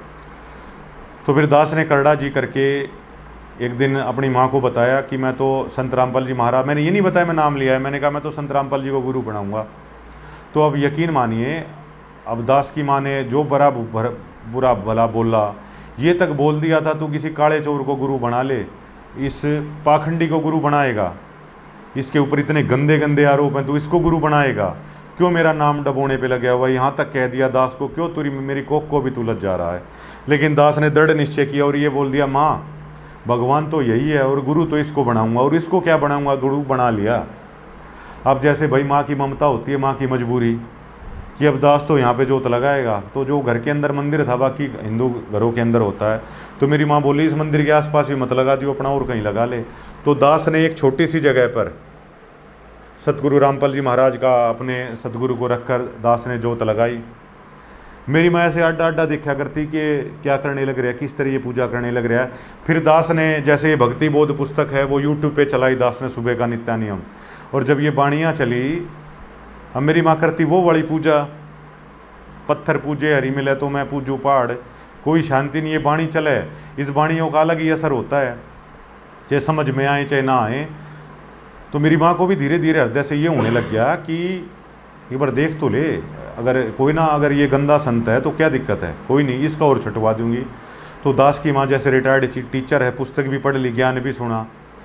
तो आप यकीन मानना, जब मेरी माँ नाम लेके आई तो मेरी माँ को मैंने 2 महीने तक नाम मना कर दिया था नाम के लिए। मैंने कहा माँ नहीं, पहले ज्ञान समझ ले। डेली रोज रोज कहती भाई मेरा भी उद्धार हो जाएगा, मन ने भी नाम दिलाना। मगर नहीं माँ, तू तो इसके बारे में पता नहीं क्या क्या बोल रही थी, वो तो गंदा संत है, इस पे तो इतने गंदे गंदे आरोप हैं, इसका नाम लिया है तू। मगर ना इब्बे क्या करेगी नाम लेकर, अभी तू रुक जा।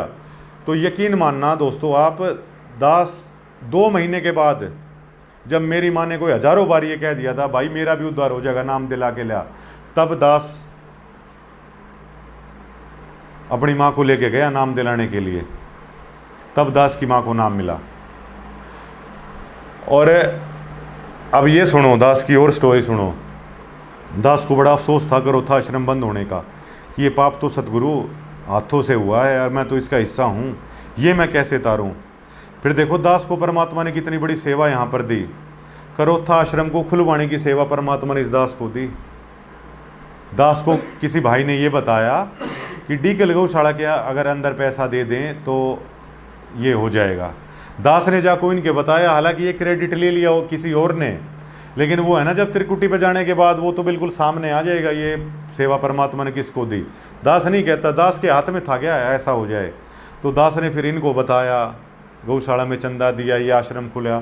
उस दिन दास इतना खुश हुआ कि हे परमात्मा, आज मेरा ये पाप किसी हद तक शायद कम हुआ होगा। जो यहाँ पर ताला जड़ने में दास खड़ा हुआ था, हिस्सेदार बना था। और दास को आज तक ये अफसोस है, आज दास की एंट्री नहीं है करोथा आश्रम में। और अब आप स्क्रीन पे ये देखिए, फिर आगे बात बढ़ाएंगे। 1 से 1.5 मिनट का है। दास ने एक छोटी सी जगह में, इतनी सी जगह में संत रामपाल जी महाराज की फ़ोटो रखी थी, जोत जलाई थी। आज दास के घर में संत रामपाल जी महाराज का दरबार साहिब दास ने बना रखा है। और 1.5 मिनट पहले आप ये सुनो कि दास कैसे अब संत रामपाल जी महाराज को पूर्ण परमात्मा मान गए, उनकी भोग की आरती है वो करने लग रहा है।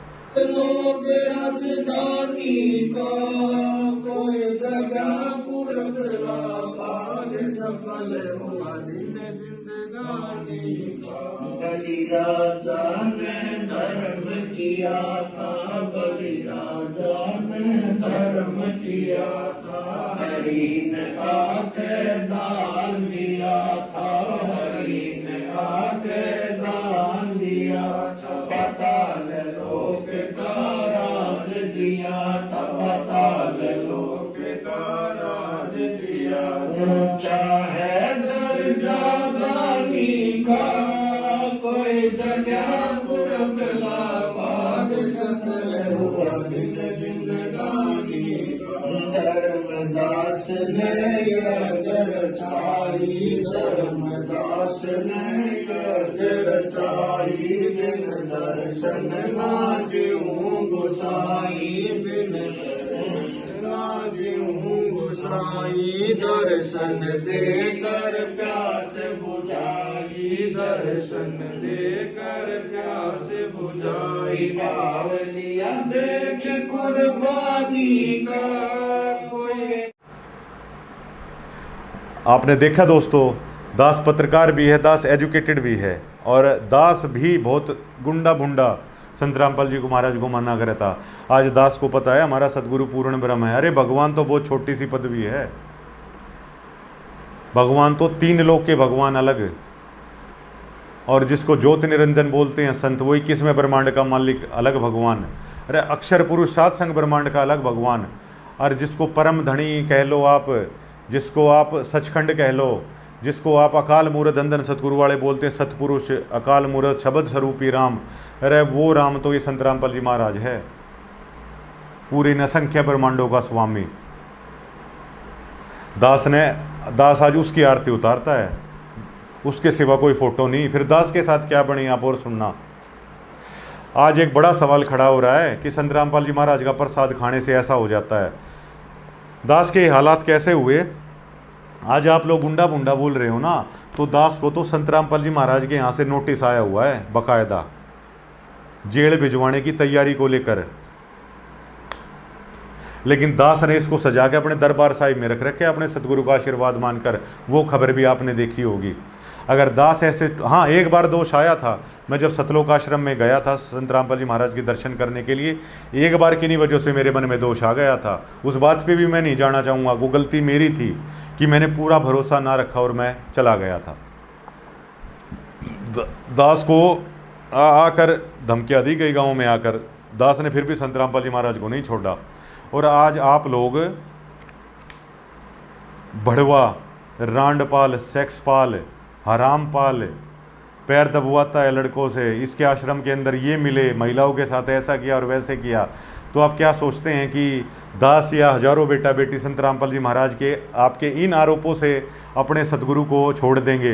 अरे इन्हीं आरोपों को रहते सहते मद्देनजर रखते हुए दास और लाखों भाई बहनों ने संत रामपाल जी महाराज का नाम ले रखा है। संत रामपाल जी महाराज का जो ये पंथ है, इसमें इतनी सी त्रेड़ की भी कोई गुंजाइश नहीं है।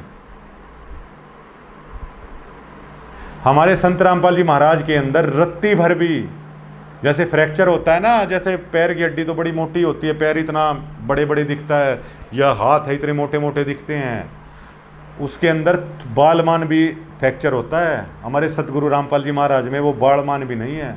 दास ने ठोक बजा बजा के अपने सतगुरु को चेक कर रखा है, बिल्कुल ठोक बजा बजा के।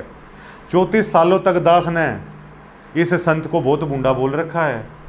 इस संत को यहाँ से उखाड़ फेंकने में जो भीड़ इकट्ठा हुई थी, दास उसका हिस्सा रह चुका है। लेकिन आज दास को पता है कि ये कौन आया हुआ है, जगत का तारणहार आया हुआ है। आज दास की एंट्री नहीं धनाना आश्रम के अंदर, आज दास की एंट्री नहीं करोथा आश्रम के अंदर। और आश्रम में जाने वाले भगत दास के बारे में गुरुद्रोही पता नहीं क्या क्या, मतलब क्या क्या चीजें बोलने को लग रहे हैं। लेकिन दास को चाहे कोई गुरुद्रोही बोल दे, दास को चाहे कुछ भी बोल दे, दास को चाहे कितना भी कह दे, या मेरा सतगुरु संत रामपाल जी महाराज भी दास को चाहे गुरुद्रोही बोल दे और आज बुलवा दो। आज दास के बारे में संत रामपाल जी महाराज तुमने तो बोल ही रखा है, आश्रम वालों ने, कमेटी वालों ने, भैया आज तक दास को संत रामपाल जी महाराज के इस शरीर के दर्शन नहीं कर लिए। संत रामपाल जी महाराज कहते हैं कि देही को सतगुरु जाना है, यो तो दुंदर ज्ञान है। अगर मैं जो धनाना के अंदर बैठा हुआ है ना, ये तेजपुंज का शरीर बना के जो आया हुआ है कबीर, पूर्ण परमात्मा। अगर मैं इसको भगवान मानूंगा ना तो धुंधर ज्ञान है, मूर्खों का ज्ञान है। आज मेरे पास जो असली शब्द स्वरूपी, असली जो सार शब्द है, असली सतपुरुष है, असली जो अकाल मूर्त है, वो दास को प्राप्त हो चुका है। संत रामपाल जी महाराज का जो वो रूप है असली, वो दास को प्राप्त है। लेकिन दास की एंट्री नहीं है धनाना आश्रम में। दास को लेके पता नहीं क्या क्या, मैं तो उन भाइयों पे भी नहीं जाना चाहूँगा। दास ने निष्पक्ष रूप से अपने सदगुरु की महिमा गाई, जितने भी प्रोग्राम हुआ करते थे। दास के ऊपर पता नहीं पैसे लेने का आरोप, पता नहीं किस किस तरह का आरोप, जबकि दास हमेशा अपने सदगुरु के लिए ये सोचता है कि हे सदगुरु, तेरे वचनों पर चले दास, जो भी कुछ आए, चाहे परमात्मा 100 आए, चाहे 1 लाख आए, 10वां अंश तेरा दास हमेशा निकालता रहे। और इसी मकसद के साथ दास धनाना आश्रम के अंदर गया था। धनाना आश्रम के अंदर दास को दर्शन नहीं करने दिए अपने सदगुरु के। संत रामपाल जी महाराज के पास नाम से दास को नोटिस भेजा गया, और दास के साथ साथ हजारों संत रामपाल जी महाराज के ऐसे भगत हैं कि दुनिया वालों को मैं बता रहा हूँ कि भगत बनना इतना आसान नहीं होता। भगत बनने के लिए रे मीरा ने तो जहर पी लिया था। भगत बनने के लिए नरसी भगत ने अपनी 52 करोड़ की उस समय की संपत्ति दान कर दी थी। भगत बनने के लिए, सच्चा भगत बनने के लिए हरिश्चंद्र ने अपना सारा राज दान कर दिया था। भगत बनने के लिए तो पता नहीं, मतलब धन्ना भगत ने अपना सारा बीज दे दिया था भगत बनने के लिए। तो भगत बनने के लिए तो पता नहीं दोस्तों क्या पता क्या करना पड़ जाए। आज अगर दास की किसी आश्रम के अंदर एंट्री नहीं, संत रामपाल जी महाराज के आश्रम में जाने वाले भगत, माँ मेरी आज भी आश्रम के अंदर सत्संग के लिए जाती है, दास की एंट्री नहीं है। फिर भी ये घर के अंदर भी ये भेद है, दास की एंट्री नहीं आश्रम के अंदर। दास का चेहरा देखना भी, जो संत रामपाल जी महाराज के आश्रम में जाता है ना, तो भी उनको ये बोल रखा है कि दास का अगर चेहरा भी देख लिया तो तुम्हारा नाम खत्म हो जाएगा। दास को आज आप लोग जाकर संत रामपाल जी महाराज के मुंह से ये कहलवा दो कि दास गुरुद्रोही है, दास का पीला पर्चा निकलवा दो तुम कि ये गुरुद्रोही है, इसकी शक्ल भी मत देखना। लेकिन यहाँ पर एक बात जरूर मैं बताना चाहूँगा आप लोगों को। एक सूरदास की एक जैसे कथा है, एक सूरदास एक संत थे, तो जब अंतिम समय आया, बीमार हो गए, तो अंतिम समय आया तो उन्होंने सोचा कि अब जो तुम्हारे से जो उनके शिष्य थे कि ये ज़्यादा परेशान ना हो, और संत जैसे मानते हैं शरीर का इस पिंजर का क्या। तो सूरदास संत ने ये सोचा कि अब जंगल की तरफ चल पड़ता हूँ, और 2-3 दिन में परमात्मा अपने प्राण है वो निकाल लेगा, और इनको क्यों ज़्यादा परेशान है करना। तो सूरदास संत जंगल की तरफ चल पड़े। तो एक जगह पर बैठ गए। वो तो इंतजार कर रहे थे, भैया आप सूरदास संत हैं, चाहे कोई शेर खाए, चाहे बगेरा खाए, चाहे खाई में पड़े, चाहे कुछ हो, उनको तो पता था अब जाना है परमात्मा के पास। तो एक बालक आया और ये बोला, महात्मा जी लो आपको भूख लगी होगी, पानी पूनी पी लो और खाना खुना खा लो। खूब सेवा करी सूरदास संत की उसने, जितने भी दिन करी, जितने भी समय करी। तो एक बार जैसे उसने रोटी दी, रोटी तो जैसे वो जो भी बर्तन था मिट्टी का या जिस भी चीज़ का, तो संत ने ये बोला कि ले बेटा बर्तन ले जा। तो बहुत देर हो गई उसको ये कहते हुए। एक आदमी आया, बोला जी किसको क्या कह रहे हो आप। बोला भाई वो बालक आड़े रोटी राटी खवा के जाए उसकी कही है या बात है, वो आड़े झोपड़ी बताओ था अपनी। तेन बोला अरे भाई तू कित पागल हो रहा है यार, आड़े तो कोई बालक ना कोई झोपड़ी ना, आड़े दूर दूर थी। बोला तू क्यों पागल हो रहा है, बोला तेरा बहम है के। बोला दिखता कौन है, बोला भाई मैं तो अंधा हूँ। बोला अरे महात्मा जी क्यों झूठ बोलने लग रहा है। वो आदमी ने कह के चले आ गया। तो फिर उस सूरदास संत को ये पता चला ये तो भाई भगवान आए हुए थे यार, तेरी पहचानने में गलती रहेगी। बड़ा पछताया, बड़ा रोया, और फिर फैसला कर लिया भगवान आए यार चले गए, अब तो मरूंगा। तो ऐसे चलता जा रहा था, चलता जा रहा था। आगे खाई थी, जैसे ही सूरदास संत ने पैर आगे किया, खाई में गिरने वाला था, एक ने उसका हाथ पकड़ लिया और ये बोले अरे अंधे साधु मरेगा क्या, आगे तो भाई खाई है। तो उस सूरदास संत ने क्या कराया, उस सूरदास संत ने उस आदमी के पैर पकड़ लिए। ने बोला भगवान पिछली बार तो तू पेंडा छुटा गया था, अब की बार पांडा ना छोड़ू तेरा। और वो झटके मारने लग रहा है वो आदमी। वो बोलता है अरे भाई तुझे तो बता के। बोला भाई तू मेरे क्यों गले पड़ रहा है यार अंधे साधु। बोला तू बचा दिया, तू तो मेरे गले पड़ गया, मैं किसा भगवान मेरा पांडा छोड़ दे। बोला दूर हो तू, और झटका मार के और पैर छुड़वा लिया।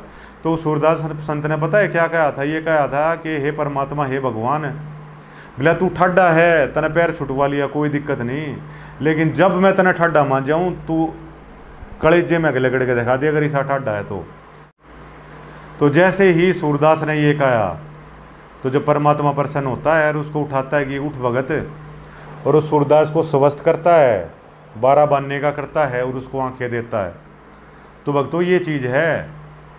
अब जो ये आश्रम में दास की एंट्री नहीं, हजारों भाई बहन जो साध संगति के उनकी एंट्री नहीं, हम तरस रहे हैं जिस चीज़ को आप लोग, सुभाष फौजी जी आप ध्यान से सुनना, जिस चीज़ को आप ये कह रहे हैं ना सोनिया बहन कि आप चरणों में पढ़ रहे हो, हजारों संत रामपाल जी महाराज के ऐसा बेटा बेटी हैं जो हर रोज़ कोई दिन दास का ऐसा जाता होगा जब आंखों के अंदर आंसू नहीं आते होंगे कि हे परमात्मा कब दास को आपके पैर छूने का मौका मिलेगा, हे परमात्मा हे बंदी छोड़ संत रामपाल जी महाराज कब दास के सिर पर हाथ धरोगे।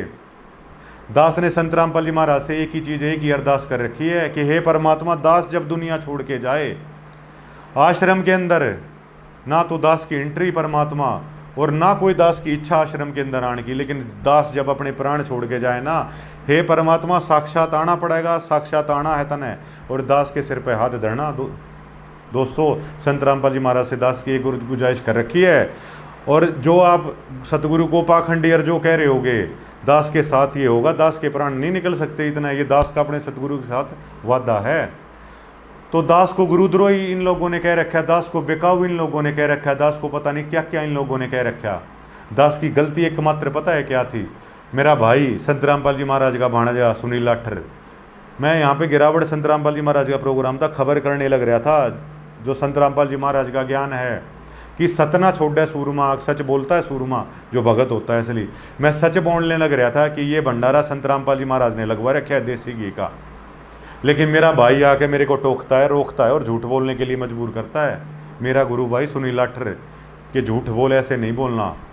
तब दास उसको ये बोलता है कि भाई ऐसे क्या कर रहे हो। तब दास को सुनील लाठर ये बोलता है कि हम एंट्री बंद कर देते हैं, हम ऐसे कर देते हैं, हम वैसे कर देते हैं। कर दिया मेरे भाई सुनील लाठर तने, दास की एंट्री बंद कर दी तने, दास की नो एंट्री कर दी तने, दास को अपने गुरु से अलग कर दिया तने, ऐसे मिलने से जैसे और लोग मिल रहे हैं। मतलब जो कुछ था हर चीज़ें कर ली। तो सुनील लाठर मेरे गुरु भाई जो कही थी वो कर दिया आप लोगों ने, कोई दिक्कत नहीं। लेकिन एक बार अगर आप लोग इतना भी कहवा दो संत रामपाल जी महाराज से कि ये गुरुद्रोही है, तो आप लोगों को ठाडा ये दास तब मान जाए जब मेरे हृदय से इस कलेजे से अगर आप संत रामपाल जी महाराज को निकाल के दिखा दो। और ये चैलेंज इस पूरे 21 ब्रह्मांड के लिए है। ये जो गुंडा भुंडा बताने लग रहे हैं संत रामपाल जी महाराज को, इनकी तो बात ही छोड़ो। अगर 21 ब्रह्मांड के अंदर इस 21 ब्रह्मांड की सबसे मेन शक्ति अगर निरंजन को भी लेके आ जाओ और वो ये बोल दे, वो केवल इतना सा काम करके कोई दिखा दे कि मेरे हृदय के अंदर से मेरे सतगुरु संत रामपाल जी महाराज को अगर कोई निकाल दे तो मैं उसको मान जाऊं। और पूरी दुनिया के अंदर पूरी दुनिया के गुरुओं को चैलेंज है, अगर कोई आज के दिन हृदय से संत रामपाल जी महाराज को अगर कोई निकाल के दिखा दे तो मैं उसको मान जाऊं। हमारे हृदय के अंदर हमारे सतगुरु इसी तरह हैं। तो है दुनिया वालों, जो आप लोग ये कह रहे हो ना कि गुंडा है, भुंडा है, भड़वा है, रांडपाल है, आरामपाल है और ये और वो है, पूरी पदवी बताता हूँ हमारे सतगुरु की। हमारे सतगुरु असंख्य कोटि ब्रह्मांड के नायक, सतलोक के असली वासी, निराकार पूर्ण ब्रह्म सतगुरु बंदी छोड़ रामपाल जी महाराज, ये हमारे सतगुरु की पदवी है। और जो कंचन बिष्टा पड़े घटे ना ताका मोल, अगर सोने को अगर आप कूड़ा करकट में गोबर में भी डाल दो सोने की कीमत नहीं घटती। हमारे संत रामपाल जी महाराज को कितनी भी पदवी आप दे लो, अनजाने में कितने भी कुछ कह लो, लेकिन हमारे सतगुरु की इतनी सी भी पदवी पर कोई फर्क है कोई नहीं गिर पाएगा। अगर आप में है, सोनिया मेरी बहन, धर्मेंद्र हुड्डा मेरे भाई, अगर आप लोग इतने ताकतवर हो तो संत रामपाल जी महाराज का एक दास हाथ जोड़कर आपसे प्रार्थना करता है और आपके साथ साथ इस पूरे सतलोक आश्रमों से हाथ जोड़ के ये रिक्वेस्ट करता है, अगर आप इतने ठाडे हो तो इस हृदय से, ना केवल मेरे से, साध संगति से जुड़े हुए हजारों भाई बहनों के हृदय से, चाहे तुम हमें गुरुद्रोही बता दो, चाहे कुछ भी बता दो, अगर आप लोग इतने ठाडे हो तो हृदय से संत रामपाल जी महाराज को निकाल के दिखा दो। क्योंकि हमारे हृदय के अंदर से उस भगवान में भी वो ताकत नहीं जो हमारे हृदय के अंदर से खुद को निकाल के दिखा दे, क्योंकि वो हमारे हृदय के अंदर समाया हुआ है। और इस आत्मा के अंदर समाता है संत रामपाल जी महाराज का ज्ञान, जिसे ना हटा सकते आप, जिसे ना मिटा सकते, ये नहीं मिटने वाला कभी भी। और साध संगति के अंदर हजारों ऐसी माताएं बहन हैं जिन्होंने अपने छोटे छोटे बच्चों को अपने सतगुरु के नाम पे ये कसम दिला दी है, और इन छोटे छोटे हमारे बहन भाइयों ने एक कसम उठा ली है कि जीवन भर अब शादी नहीं करेंगे, अपने सतगुरु के मार्ग पर चलेंगे। पूरी दुनिया के अंदर आज तक किसी पंथ में या किसी भी डेरे के अंदर अगर ऐसे सतसेवक, अगर ऐसी कुर्बानी वाले, सतगुरु के मार्ग पर अगर ऐसे चलने वाले भगत अगर पूरी दुनिया के अंदर, चैलेंज है हमारा, अगर पूरी दुनिया के अंदर, दास का नम्र निवेदन है, चैलेंज भी नहीं है, दास चैलेंज क्या करे? जब दास की उपाधि, दास तो गुलाम होता है, गुलाम क्या चैलेंज करे? दास की विनम्र प्रार्थना है, अगर कोई डेरा हो दुनिया के अंदर, कोई भी ऐसी चीज़ हो कि जहाँ पर ऐसे सत्सेवक भाई बहन हो जो संत रामपाल जी महाराज के हैं, जिन्हें साधु संगति के नाम से जाना जाता है, इतने छोटे बच्चे बेटे बेटियों ने अपना पूरा सिर देना इसे कहते हैं, सिर सौंपया गुरुदेव को। नित्यानंद जी ने कहा है, सिर सौंपया गुरुदेव को सफल होया ये शीश, नित्यानंद इस शीश पे आप बसो जगदीश। अरे भैया, चाहे गुरुद्रोही हैं, चाहे किसी के आप शिष्य कह लो, इस सर के ऊपर संत रामपाल जी महाराज विराजते हैं, पूर्ण ब्रह्म संत रामपाल जी महाराज। सिर सौंपया गुरुदेव को सफल होया ये शीश, नित्यानंद इस शीश पे आप बसो जगदीश।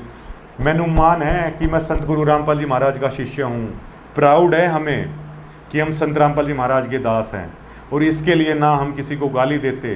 धर्मेंद्र भाई ना आपका बुरा मानता ये दास, सोनिया बहन ना आपका बुरा मानता, जो हजारों हमारे भाई बहन गालियाँ दे रहे हैं संत रामपाल जी महाराज को, किसी का बुरा नहीं मानते। अरे हमारे संत रामपाल जी महाराज की शिक्षा ही नहीं है कि हमें बुरा मानना सिखाया जाए। किससे आखिरकार बुरा माना जाएगा? जिसने संत रामपाल जी महाराज को समझ लिया, आखिरकार वो किससे बुरा माने, कम से कम उसको पता है। केवल ये मामला इतना है, हमारे कुछ भाइयों ने पेशेंस है यहाँ पर लूज कर दिया था। ये संत रामपाल जी महाराज हैं भैया, युगों युगों तक अगर जो पार भी नहीं होगा ना, युगों तक ये दिल से नहीं निकलता, ये नहीं निकलता, ये तो ऐसा समाता है। युगों की वासना खत्म कर रखी है इस ज्ञान ने, ये नहीं निकलेगा। और दूसरी चीज, कोई भी शंका समाधान ज्ञान से होता है। अब आपने भी कोई गुरु बना रखा होगा, जाहिर तौर पर आप भी बहुत सारे लोगों के पास जाते होंगे। संत की पहचान ज्ञान से होती है। कोयल का भी और कोए का भी रंग काला होता है, लेकिन उसकी आवाज़ से होती है। अरे बगुला और हंस का रंग भी सफ़ेद होता है, लेकिन उसकी पहचान जब होती है वो खाता क्या है। हंस तो मोती खाता है, बगुला मछली खाता है। तो इसी तरह संत की पहचान उसके ज्ञान से होती है। तो अब मैं आपको हमारे संत रामपाल जी महाराज द्वारा समझाई गई, गरीबदास जी महाराज जी द्वारा लिखी गई उस अमर ग्रंथ साहिब की अथ ब्रह्म वेदी है। फिर उसके बाद दोस्तों इसका समापन करेंगे। उसका मैं आपको एक बार बताना चाहूँगा कि अगर आप जहाँ पर जाते हो वो पूर्ण सतगुरु हैं, अगर आप जिसको मानते हो अगर वो पूर्ण संत हैं, तो इसमें संत गरीबदास जी महाराज ने उस अमरलोक, उस अंतिम मोक्ष की जो सीढ़ी है, जिसे सतलोक कहते हैं, नानक जिसे सचखंड कहा है, सबसे ऊंचा धाम जिसे कहा है संतों ने, वहाँ जाने का ये रास्ता अथ ब्रह्म वेदी लिख रखा है। दास इसको महाराज जी की दया से अब पढ़ेगा, और आप अपने गुरुओं के पास जाके, कहीं भी जाके इसको खुलवा के इसका अर्थ बता दीजिए। बिन सतगुरु पावे नहीं, बिना सतगुरु के नहीं खोल सकते, बिना सतगुरु के समझ भी नहीं सकते कौन सा वो रास्ता है। और इससे आपको ये भी समझ में आ जाएगा संत रामपाल जी महाराज हिंदू धर्म के संत हैं या कैसे संत हैं, हिंदू धर्म के देवी देवताओं की इस प्रणाली में जगह है या नहीं है। अथ ब्रह्मवेदी आखिरी निचोड़। और इसी अथ ब्रह्मवेदी से सुभाष फौजी जी आपका, सोनिया मेरी बहन आपका, ये भी साबित हो जाएगा कि ये बंदी छोड़ कबीर खुद हैं।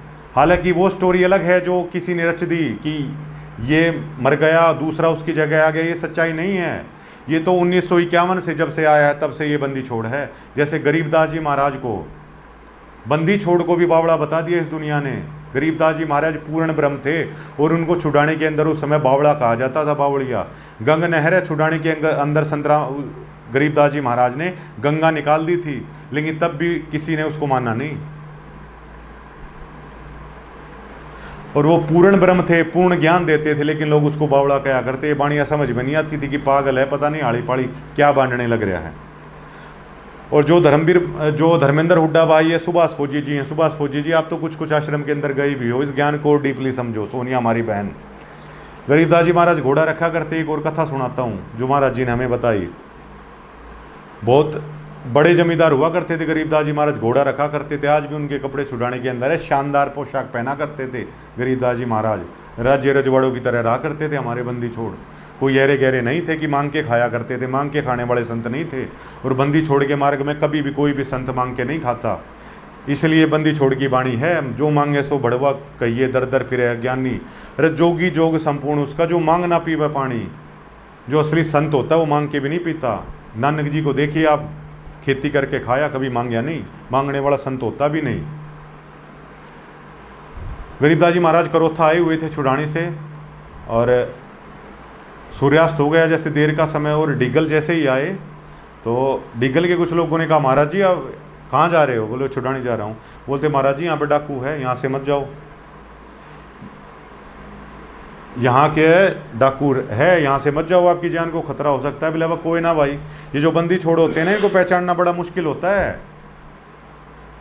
तो बोले कोई ना भाई, भगवान देखेगा, जो कि स्वयं भगवान वो ऐसी लीलाएं करते हैं, वो इनको पहचानना बड़ा होता है। गरीबदास जी महाराज कहते हैं कि गरीबदास कहे नर लोई, यो पद चीने बिरला कोई, गरीबदास कहे नर लोई, साहिब चीने बिरला कोई। कोई कोई उस पूर्ण ब्रह्मदयाल को है वो चीन पाता है। इन 70 लाख लोगों में से भी कोई कोई उसको पहचान पाया है कि संत रामपाल जी महाराज असली चीज क्या है। तो गरीबदास जी महाराज गए, बताते हैं वो एक डाकू था, नाम अभी दास को याद नहीं आ रहा उसका, 2 या 3 गोली गरीबदास जी महाराज पे चलाई। गरीबदास जी महाराज ने ऐसे पकड़ ली और ऐसे ले जाके दे दी, लो भाई।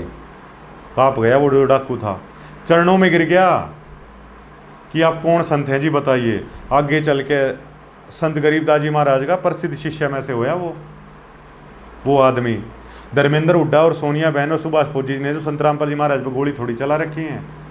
रेन का तो उस दोष के सामने कुछ भी दोष नहीं जो दोष हम लोगों ने कर रखा है। तो क्या ये हमारे भाई बहन संत रामपाल जी महाराज के शिष्य नहीं हो सकते क्या? लेकिन अगर ये शिष्य हो जाएं, ये तो सतगुरु गलती मान ले कि वो सतगुरु बैर नहीं रखता किसी से भी। जब नित्यानंद जी ने टोले मार दिए थे, गुमानी दास ने नहीं रखा, ये तो पूर्ण सतगुरु है, ये क्यों रखेगा? तो क्या आप लोगों की नज़र धर्मेंद्र हुड्डा से मिल जाएंगी? क्या आप उसके बारे में ये कह रहे हो? जबकि हमारे सतगुरु का क्या ज्ञान है, जय गणिका कह हो विश्वास चरणचित दीजिए। अगर कोई गणिका बहन भी अगर हमारे सतगुरु के मार्ग पे आ जाती है ना, तो उसको भी इज्जत की नज़र से अपनी बहन की दृष्टि से देखना है। ये हमारे सतगुरु का ज्ञान है। और उस गुरु ज्ञान के ऊपर लोग व्याभिचारी और पता नहीं क्या क्या कहने लग रहे हैं हमारे गुरु को। कहने दो, बंदी छोड़ के साथ होता ही ऐसे है। वो आगे चल के भगत बना। तो इसको जरूर दोस्तों ध्यान से, ज्ञान सागर अति उजागर निर्विकार निरंजनम ब्रह्म ज्ञानी महाध्यानी सत्सुकृत दुखभंजनम मूल चक्र गणेश वासा रक्त वण जा जानिए किलियम जाप कुलीन तज सब शब्द हमारा मानिए स्वाद चक्र ब्रह्मादि वासा जहाँ सावित्री ब्रह्मा रहें ओम जाप जपंत हंसा ज्ञान योग सतगुरु कहें नाभि कमल में विष्णु विशंबर जहाँ लक्ष्मी संगवास है हरियम जाप जपंत हंसा कोई जानत बिरला दास है। कोई कोई बिरला दास जानता है। हृदय कमल महादेव देवम सती पार्वती संग है सोहम जाप जपंत हंसा ज्ञान जोग बल रंग है। ये सतगुरु महाराज सतगुरु गरीबदास जी महाराज की वाणी से सतगुरु रामपाल जी महाराज यहाँ पर जो आपने सुना है कि शरीर के अंदर ये तेरा सतगुरु तेरे माही, तेरा भगवान तेरे माही। हिंदू धर्म के जितने देवी देवता हैं वो शरीर के अंदर कहाँ कहाँ है, दास ज़्यादा नहीं बता सकता, सतगुरु बताएगा। अंदर में भगवान कहाँ कहाँ है, परमात्मा उसकी स्थिति बता रहे हैं शरीर के अंदर कहाँ कौन सा देवता है। हृदय कमल महादेव देवम सती पार्वती संग हैं। जो शंकर भगवान पर आप लोग बुरा मान रखे हैं ना, उसका तो पाठ होता है संत रामपाल जी महाराज की वाणी से कि हृदय कमल महादेव देवम सती पार्वती संग है सोहम जाप जपत हंसा ज्ञान जोग बल रंग है। कंठ कमल में बसे अविद्या ज्ञान ध्यान बुद्धि नास ही लील चक्कर मद काल कर्मम आवदम को फांस ही। त्रिकुटी कमल परमहंस पूर्ण सतगुरु समर्थ आप हैं मन पोना सम सिंध मेलो सुरति नृत्य का कोई जाप है। सहस कमल दल भी आप साहिब जो फूलन मदगंध है पूर रहा जगदीश जोगी सत समर्थ निर्बंध है। अपने गुरुओं के पास जाके पूछो, जो कोई योगी धर्मेंद्र भाई ने कहा था ना कि जो हमारे मोढे हैं, जो हमारे तपस्वी हैं, धर्मेंद्र भाई उन तपस्वियों से भी पूछना सहस्त्रार्थ कमल किसे कहा जाता है और कितने करोड़ जन्मों की साधना के बाद कोई कोई साधक सहस्त्रार्थ कमल के दर्शन कर पाता है। हिंदू धर्म में कोई कोई योगी हुआ है जो वहां तक पहुंचा है। और हमारे बंदी छोड़ सतगुरु रामपाल जी महाराज की उससे ध्यान भी नहीं दिया जाता इस तरह की उपलब्धि का, तो सहस्त्रार्थ कमल का भी। सहस कमल दल भी आप साहिब जो फूलन मदगंध है, पूर रहा जगदीश जोगी सत्समरथ निर्बंध है। मीनी खोज हनोज हरदम उलट पंथ की बाट है, इला पिंगुला और सुषमन खोजो चल हंसा उगट घाट है। जो संत रामपाल जी महाराज ने हुक्के को लेकर जिस टिप्पणी को आप अभद्र मान रहे हो ना, उसका साइंटिफिक गरीबदास जी महाराज ने यहाँ पर लिखा है। इला और पिंगला ये दो नाड़ी बोली जाती है शरीर के अंदर। आप अपने गुरुओं से पूछना, योगियों से पूछना, कोई कोई योगी को इस चीज़ का भेद होता है। और हम तो इस पचड़े में भी नहीं पड़ते।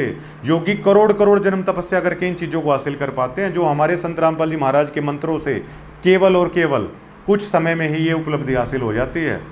इला पिंगुला से चंद्र सूरज नाड़ी कहा जाता है। 12 घंटे एक काम करती है, 12 घंटे एक काम करती है।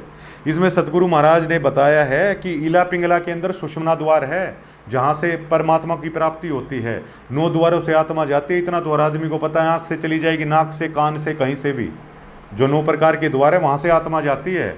लेकिन अगर मोक्ष की तरफ जाना है तो सुषुम्ना द्वार को खोलना होगा। उसके बारे में सतगुरु महाराज कह रहे हैं कि किसी किसी को है ज्ञान है।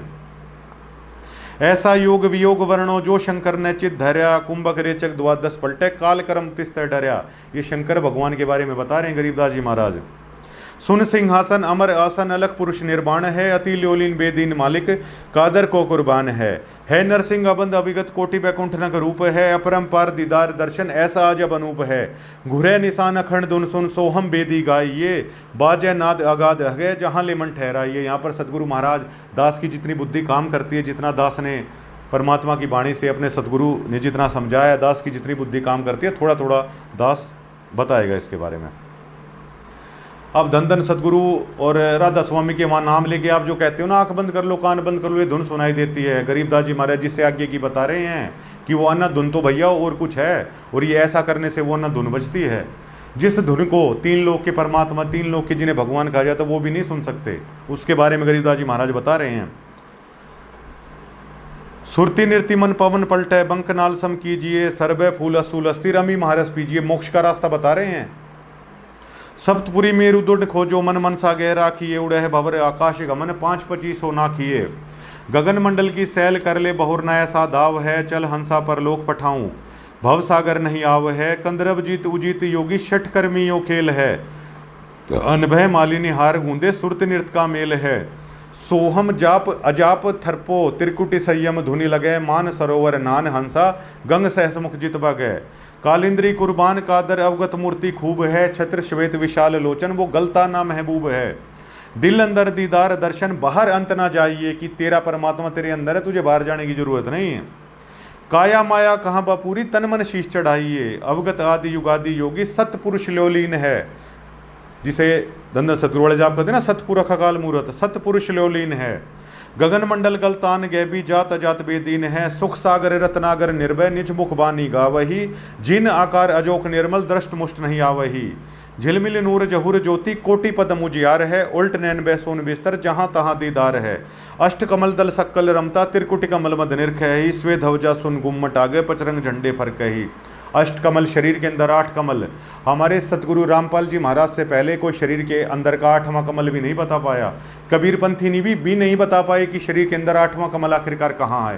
केवल और केवल बंदी छोड़ हमारे सतगुरु ने आके बताया इस चीज़ को कि 8वां कमल यहाँ पर है। दुनिया के अंदर कोई नहीं बता पाया 8वां कमल कहाँ है। बड़े से बड़े योगी होके चले गए। सुन मंडल सतलोक चलिए, 9 दर मुंद बेसुन है, दिव्य चिस्म एक बिंब देखा निश्रवण सुनि धुनि है। चरण कमल में हंस रहते बहुरंगी बरियाम है, सूक्ष्म मूर्ति श्याम सूरती वो अचल अभंगी राम है।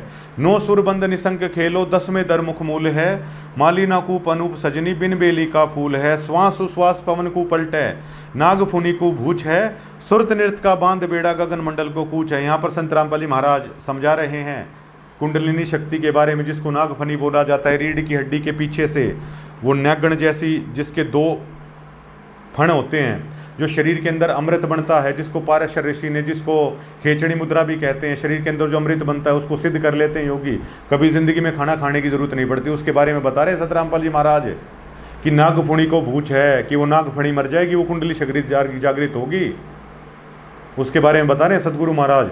कोई मेन योगी हो ना हिंदुस्तान के अंदर हजारों करोड़ों में से, उसको इसका पता चलेगा कि कुंडली शक्ति क्या होती है, जागृत कैसे होती है। और ये संत रामपाल जी महाराज के नाम मात्र से न्यू चुटकियों में होती है ये। श्वास उश्वास पवन को पलटे, नागफुनी को भूच है, सुरत नृत का बांध बेड़ा, गगन मंडल को कूच है। सुन लिए योग वियोग हंसा, शब्द महल को शुद्ध करो, योग गुरु ज्ञान विज्ञान वाणी, जीवत ही जग में मरो। उजल हिरंबर श्वेत बोरा, अक्षय वृक्ष सतबाग है, जीतो काल विशाल सोहम, तत्तीवर बैराग है। मनसा नारी कर पनिहारी, खाखी मंज हमालिया, कुंभक काया बाग लगाया, फूले हैं फूल विशालिया। कच्छ मच्छ कूरम्बोर धोलम, शेष शेष पुन गावही, और नारद मुनि से रट्टे निष्दिन, ब्रह्मा पार ना पावही। नारद मुनि जी से संत भी, ब्रह्मा जी जैसे भी निष्दिन रट रहे हैं असंख्य जन्मों से, वो भी पार नहीं पा सके। अवगत शंभु योग वियोग साध्या, चलडिक समाध है, अवगत की गति नाही जानी, लीला गमगाध है। शंकर भगवान जिनके बारे में कहा जा रहा है कि 97 बार उन्होंने ध्यान लगाया उस पूर्ण परमात्मा को प्राप्त करने के लिए, इस निरंजन की 3 सुन को भी नहीं प्राप्त कर पाए वो। शंभु योग वियोग साध्या, अचल अडिग समाध है, अवगत की गति नाही जानी, लीला गमगाध है। उस अवगत पुरुष का भी नहीं पता चला। सनकादिक और सिद्ध 84 ध्यान धरत है तास का, 2400 अवतार जपत है, परमहंस प्रकाश का। सहस 88 और 3300 सूरज चंद चिराग है, धर अंबर धरनी धर रटते, अवगत अचल विहाग है। सुरनर मुनिजन सिद्ध और सादिक, पार ब्रह्म को रटत है, घर घर मंगला चार चोरी, ज्ञान योग जहाँ बटत है। चित्रगुप्त और धर्मराय गावें, आदि माया ओंकार है, कोटि सरस्वती लाभ करत है, ऐसा ब्रह्म दरबार है। करोड़ों सरस्वती जो मधुर वाणियां बोल रही हैं, ऐसे तो ब्रह्मलोक के भी अंदर करोड़ों हैं। कामधेनु कलवृक्ष जाके, इंद्र अनंत सुर भरत हैं, पार्वती कर जोर लक्ष्मी, सावित्री शोभा करत है। गंधर्व ज्ञानी और मुनि ध्यानी, पांचों तत्व खवास है, त्रिगुण तीन बहुरंग बाजी, कोई जन बिरले दास है। ध्रुव प्रहलाद अगाध अग है, जनक विदेही जोर है, चले विमान निदान बीत्या, धर्मराज की बंद तोर है। गोरख दत्त युगादि योगी, नाम जलंधर लीजिए, भरतरी गोपी चंदा सीजिए, ऐसी दीक्षा दीजिए। सुल्तानी बाजिद फरीदा, पीपा परचय पाइया, देवल फेरिया गोप गोसाई, नामा की छान छिवाइया। बंदी छोड़ गरीबदास जी महाराज ने, संत रामपाल जी महाराज ने बताया है कि एक एक शब्द के अंदर 3-3, 4-4 घंटे की कथा है। अगर आप हमारे सतगुरु का ज्ञान सुनोगे। देवल फेरिया गोप गोसाई, नामा की छान छवाइया। देवल फेरिया नामदेव, कृष्ण जी को विट्ठल भगवान के नाम से जानते हैं महाराष्ट्र में। नामदेव जी को बाहर निकाल दिया था मंदिर से, और मंदिर के पीछे जाके रोने लगा, वो फिर गया वो सारा। सिर्फ एक ही चीज़ में पूरी कथा का लाभ दे दिया परमात्मा ने। देवल फेरिया गोप गोसाई, नामा की छान छवाइया, नामदेव की छान बना दी थी। छान छिवाई गऊ जवाई, गनिका चढ़ी विमान में, सदना बकरे को मत मारे, पहुंचे अन्नदान में। सदना जो कसाई था, ये उसकी कथा के बारे में बता रहे बंदी छोड़। अजामेल से अदम उदारे, पतित पावन बिरतास है, केशोवान भया भंजारा, षटदल की नी हास है। धन्ना भगत का तो खेत नहीं पाया, माधो दई सिकलात है, पंडा पांव बुझाया सतगुरु। जगन्नाथ की बात है, जगन्नाथ मंदिर की कथा का जिक्र है ये। भक्ति हेतु केशव बंजारा, संग रविदास कमाल थे, हे हर होती आई, गुण छई और पाल थे। और इससे आगे सुभाष फौजी जी आप सुनना, जिसमें आपको पता चलेगा ये बंदी छोड़ हैं। और ये थोड़ा सा और बाकी है, तो दास इसको खड़ा होकर सुनाएगा, क्योंकि सदगुरु का ये आदेश है, जब पूर्ण ब्रह्म का असली निचोड़ इसमें से आएगा, उसकी स्तुति खड़े होके होती है। गैबी ख्याल विशाल, सतगुरु अचल दिगंबर थीर है। भक्ति हेत अकाया धर आए, अभिगत सत्य कबीर है। नानक दादू अगम अगादू, तेरी जहाज खेवट सही। सुख सागर के हंस आए, भक्ति हिरंबर उरधरी। कोटि भानु पर काश पूर्ण, रोम रोम की लार है। उस पूर्ण परमात्मा की आभा कितनी है उसके बारे में बता रहे हैं बंदी छोड़। कोटि भानु प्रकाश पूर्ण रोम रोम की लार है, अचल अभंगी है सतसंगी अवगत का दीदार है।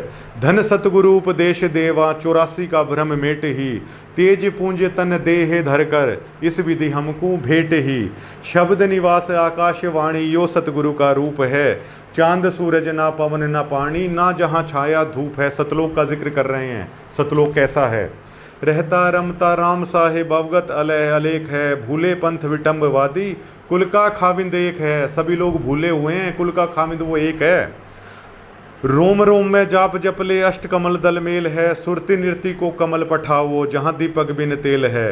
हरदम खोज हनोज हाजिर त्रिवेणी के तीर हैं, दास गरीब तबीब सतगुरु वो बंदी छोड़ कबीर है। गरीबदास जी महाराज कह रहे हैं कि हरदम खोज हनोज हाजिर त्रिवेणी के तीर है, दास गरीब तबीब सतगुरु बंदी छोड़ कबीर है। कि वो जो सतगुरु है, जो तारणहार है दुनिया का, जो आएगा, जो पूर्ण मोक्ष मंत्र देगा, वो स्वयं बंदी छोड़ कबीर है। इसलिए गरीबदास जी महाराज ने बता रखा है कि ये स्वयं संत रामपाल जी महाराज ये खुद बंदी छोड़ कबीर हैं। और इन एक एक लाइनों का अगर आप ज्ञान सुनेंगे, दास ने तो लगातार बता दिया, कम से कम आपको 100 से 150 सत्संग सुनने पड़ेंगे इस एक एक लाइनों की। 2-2, 3-3 घंटे का इनका रहस्य है एक लाइनों का। आप किसी से पूछिए, ये पूर्ण मोक्ष का द्वार है जो ब्रह्मवेदी के अंदर सतगुरु महाराज जो बता रहे हैं। ये कहीं नहीं मिलेगा आपको, कहीं भी नहीं मिलेगा, किसी संत के पास नहीं मिलेगा। और संत रामपाल जी महाराज से पहले कोई इसको खोल नहीं पाया और कोई खोल नहीं सकता, कोई भी नहीं खोल सकता इसको। तो संत रामपाल जी महाराज का ज्ञान आप सुनिए। संत रामपाल जी महाराज चीज़ क्या है आप वो देखिए, वो कैसे संत है, वो क्यों आखिरकार पूर्ण संत हैं। और उनकी असली पदवी जो हमेशा से थी, पूर्ण ब्रह्म बंदी छोड़ सतगुरु रामपाल जी महाराज की जय। सत साहेब, आप इसको लेकर क्या कमेंट सोचते हैं, आप खुलकर बताइएगा। शुक्रिया।